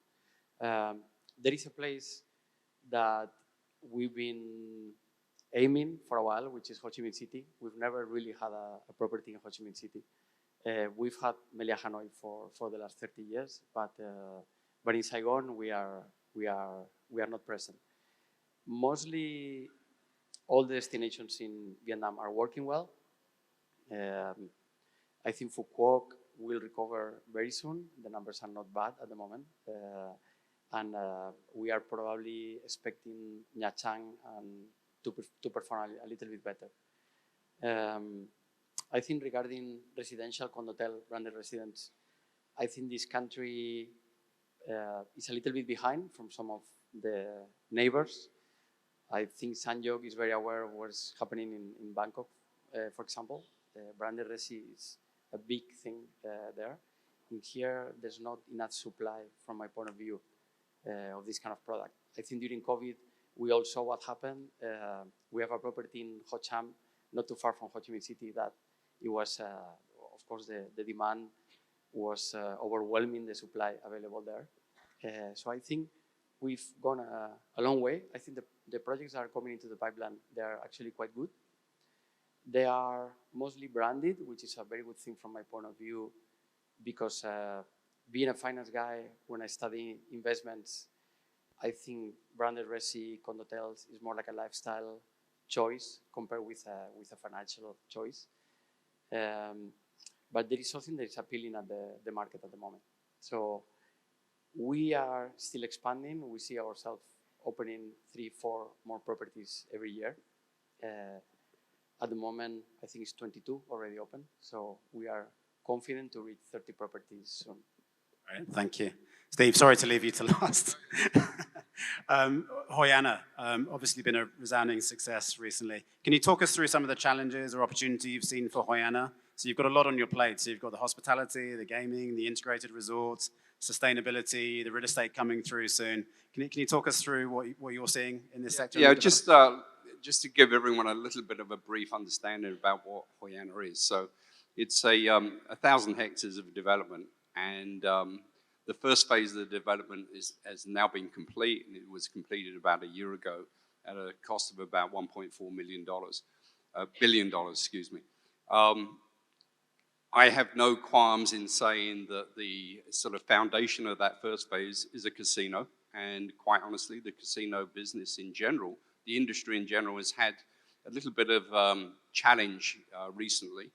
At one time, you opened a casino and you naturally made money. That's quite different now. So as a result of that, we've had to sort of amend our business model, recognizing that the development in the midterm is really a real estate development as opposed to a casino development. But we've had to change that business model to ensure that we are really in a good position for future profitability. So we've had some challenges. We're certainly in the black, which is good news, but we still have a lot of things to do. Now, with regards to branding, one of our related parties is Rosewood Hotel Group, which is actually one of the investment groups as well. Our branding is really more about brand association than it is necessarily about branding. And I think one of the absolute critical items that we're trying to do here in Vietnam is ensure that we're not just providing cookie-cutter sort of branding. In other words, we're not saying this is what we're going to do and it's going to be the same here as it is in any other branded hotel within the Rosewood Hotel Group. So we need to ensure that we have an identity. And quite frankly, I think Vietnam is in a really, really good position right now because it's trending perfectly. And it's trending, in my mind, because of charm. So what we don't want to do is lose that identity, and we're trying to ensure that we build upon that identity with regards to Hoi Anna going forward. So brand association is important. It provides some discipline, but we're trying to ensure that we're not going to just create an identity that will be the same here as everywhere else. It needs to have that Vietnamese charm attached to it. Speaking of homegrown brands, Baron, I mean, so as part of your portfolio, I understand you look after the Wink as well, right? So Wink's been super successful in expansion the last few years. Is it 9 under? Seven. Seven, Seven right? done in 2 right. years. Yeah, So, five open now. So what have been some of the challenges in that sector for developing, a homegrown brand similar to what Hoi Anna have been successful doing?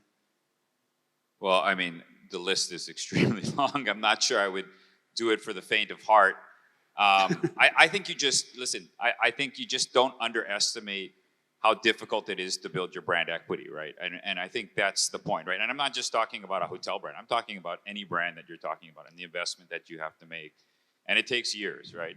And the guys that were on the panel earlier today, M Village and Soja, I take my hat off to them. I mean, those guys have really worked hard and have really invested and looked at the model from a very different way.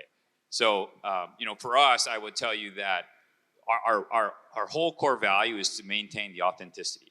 So we try to get as granular as we can about the food that comes out of our kitchen. Everything has to be Vietnamese. And the guys that developed this have been here, it's not just us, foreigners doing it. It's the Vietnamese that have contributed to that, right? It's our staff, it's our employees, it's everyone that's contributed to that. So I think we have to stay true to that. And sometimes it actually breaks the model because it's not efficient. It's not effective. It's maybe not even cost effective. But then it has to be that authentic because that builds your brand equity. Sylvia, what's your view? I mean, you had a successful signing yesterday, so congratulations.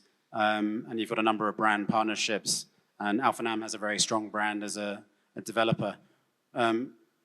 What's your strategy for working with operators, and what are you looking for from an operator to bring to the table for you as an owner, developer? I think when we look for operators for each project, first of all, it starts with the location. You look around who's already there, what is the market missing, and then you look at your source market, who will come to this market, which operator has the strong presence in driving that market, and then you look at, besides of what the project needs, what you need as a developer, you think about whether or not you have time constraint, because certain operators need design time, need contract negotiation time that might not match exactly with what you're looking for. You think about the brand that you wanted to bring in and whether or not the values are in alignment with what you envision for the project itself. Because when you are a developer that is private, like us, and I'm sure with every developer, if you're in real estate, you do it because you're passionate about the land, right? You envision what you're going to bring to this location, how people are going to enjoy this product for the next 20, 30, 50 years. And that's the reason why when you think about operator, you have to bring in someone that delivers and grow your baby like that in 20 years' time. And that's how we choose people. And in order to do that, you have to be very clear about your own core values, what you envision for the product, and then you transfer that not just to the operator, but to all the consultants on board as well. Yeah. And I know you've been quite diverse in the locations of your projects, and there's several projects that are not beach or city. Can you talk us through some of the strategy you've looked at for new locations? So, for example, the mountain or countryside locations? I think mountain locations came to us, I guess, suddenly. It's our hometown, actually. So I'm a bit biased, but when you deal with a mountain location with indigenous people, it's very different compared to a beach site because you have such a limited piece of land. And I think the constraint around the amount of square meter, it translates into absolutely everything you do. The pricing got driven up. But at the same time, it produced another kind of interesting twist because you don't have as much seasonality as a beach site. Yeah. For Sapa, for example, there were periods of time where I hike on site almost twice a month, every single month for a year during the development period. And every single time you have, different kind of weather that you still enjoy. You have, different kind of view that you get to see from the rice fields. So basically a mountainside is different, but at the same time it has, challenges and pros just like anything in the world. Thank you. Steve, maybe I could put this one to you. Obviously you've got quite a diverse source market for different parts of the business. How do you see that evolving, and how do you see any geopolitical issues, let's say, impacting the tourism or gaming or investment source markets for you at Hoi An? And maybe I could ask Sanjoj and Baron the same question in a minute. Right. Look, when we're looking at our future phases, and the upcoming phase of our development is going to happen very soon. Much of that development that we're looking at is focused on MICE business. We see particularly central Vietnam being particularly attractive from a MICE standpoint. So that's certainly a market segment that we want to capitalize on. The other area where we are actually going to be launching some product very soon, at least the construction, the development of that product is luxury villas. They will not be branded as such. Will have brand association. Again, it's the Hoi An brand, right? Well, I think you bring up a good point. It's extremely expensive trying to create your own brand. So brand association is the way that we've opted for, which is really about ensuring that you don't necessarily have the brand, but what you do is you have an association with the brand. And that's really something, because the amount of time, effort, and money to try and establish your own brand is particularly challenging. And specifically in the hotel field.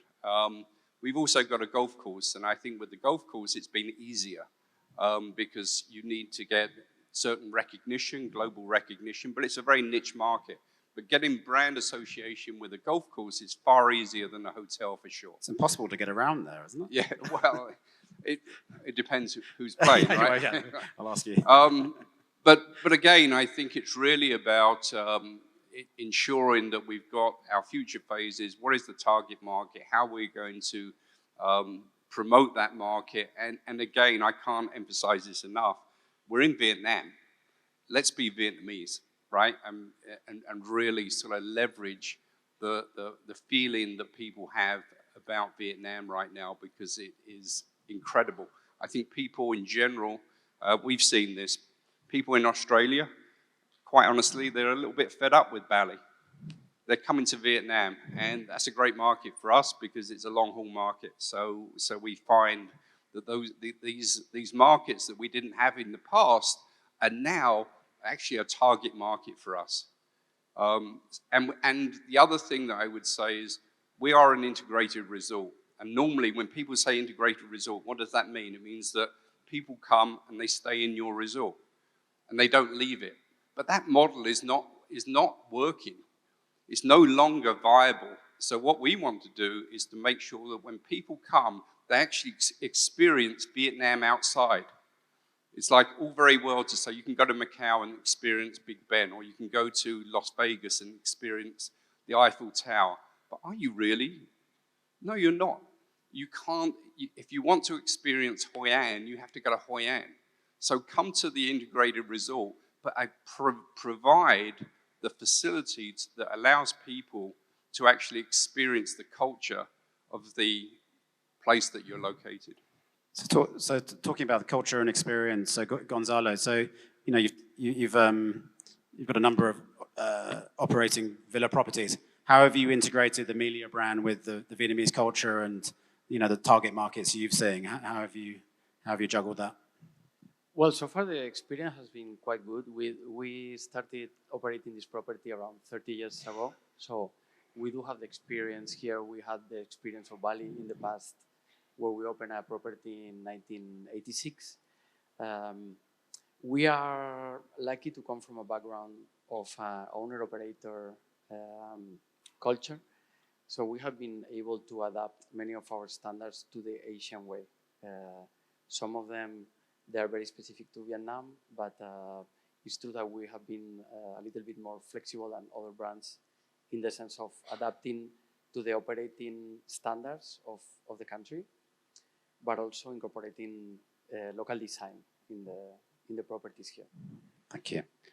Okay, a few quick fire ones. Baron, hopefully this isn't too spiky of a question, but I can see Mauro eyeing me. So Baron, ignore him, don't worry. What support would you like to see on a policy level? Is there anything you need from the developer, the branded residents, the hospitality standpoint, perhaps on the international buyers front? What would you like to see change at the government policy level to support your business? Wow, where do I start? I mean, I think it's just speed, right? It's just getting the things done. The laws are in place. We just need to get things moving through the system. And like I said, everybody's a little bit cautious now because of what's happened in the past, right, in real estate. So I think it's about speed. But I mean, this gentleman right here, I mean, did you say you sold 1.5 billion in I mean, that's, can I borrow your rent, your leasing and your salespeople? Just this I year, think that's right? incredible. I mean, and by the way, Rico, I want to make sure that we also get a shout out because we will, and I think there's several properties actually, will sell about $100 million in real estate. Ours hopefully included. So I think really back to the point was I think everybody just wants to see sort of the oil go through the system so we can grease it and get these things done because it should be a priority. Yeah. Ming, is Hanoi ready for true urban luxury? Not in the suburbs. maybe start with the story. It's I think about 15 years ago, me and Matt, when we first started selling the Hyatt Regency in Da Nang, we decided to go in together on a unit. That's right. We just started out in our career, so didn't have a lot of money to go in. We should have kept it. Should have. But I sold mine early too, so don't worry, don't feel bad. We sold it mine on early 6 months after, and I think we'd made some money. It was a nice little cash delivery. That's great. But yeah, so like Hyatt, going back to Hyatt Da Nang 15 years ago, I think that's probably considered the first large-scale branded residences in Vietnam, right? You've got about, I think, 150 condos and then 27 villas on the beach. And fast forward 15 years to now, it's still operating very well. I think most of the buyers there have made money every year. But from the market standpoint, I think during those 15 years, you don't really see a lot sort of evolution in terms of brands and people coming in and changing the models. And when we compare ourselves to neighbors in Bangkok, right, where you've got the Aman, you've got all these big brands, that's true branded residences. And I think from my point of view, I think the market in Vietnam, we're still maybe 5-7 years away to that sort of level. I think one prices go up to, surpass $10,000-$15,000 per square meter. That's when the market is ready. But there's plenty of space for, beachfront development to bring the brands in that way, and maybe on a lower level in city locations as well. Thank you. Sanjok, internationally, so outside Vietnam again, which property from your portfolio should we all check out, and what's the bleeding edge real estate that you've got?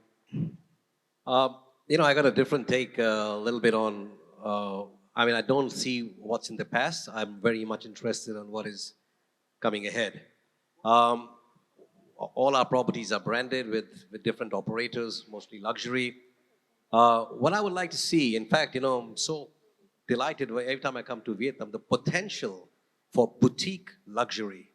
And this is nothing to do with branded operator-run hotels.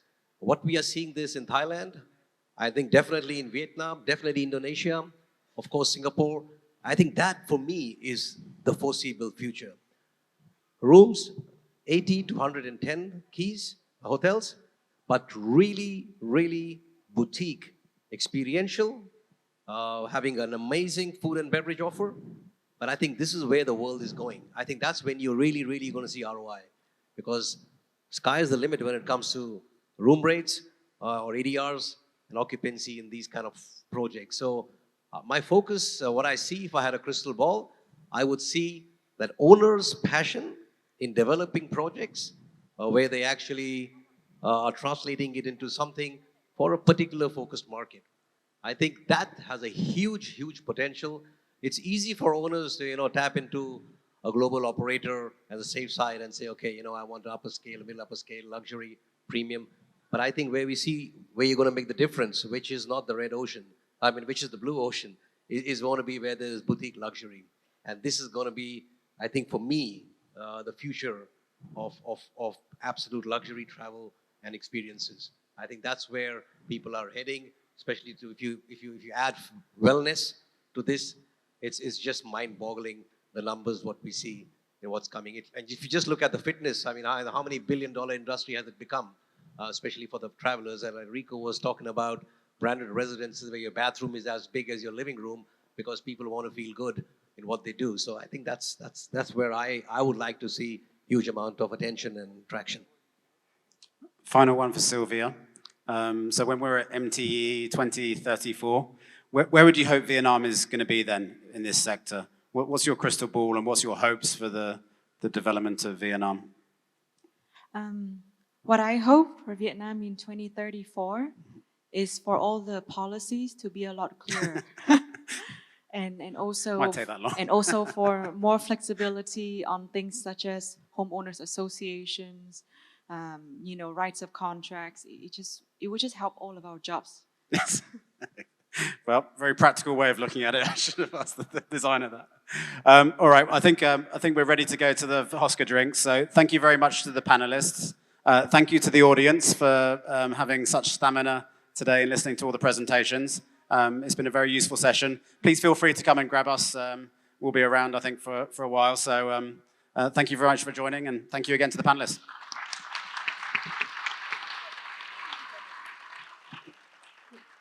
Thank you all the panelists and WeWide from Dialog for offering champagne for our speaker.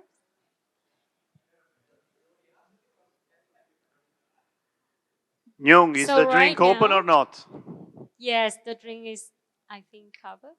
So 1, 2, 3, cheers to the future.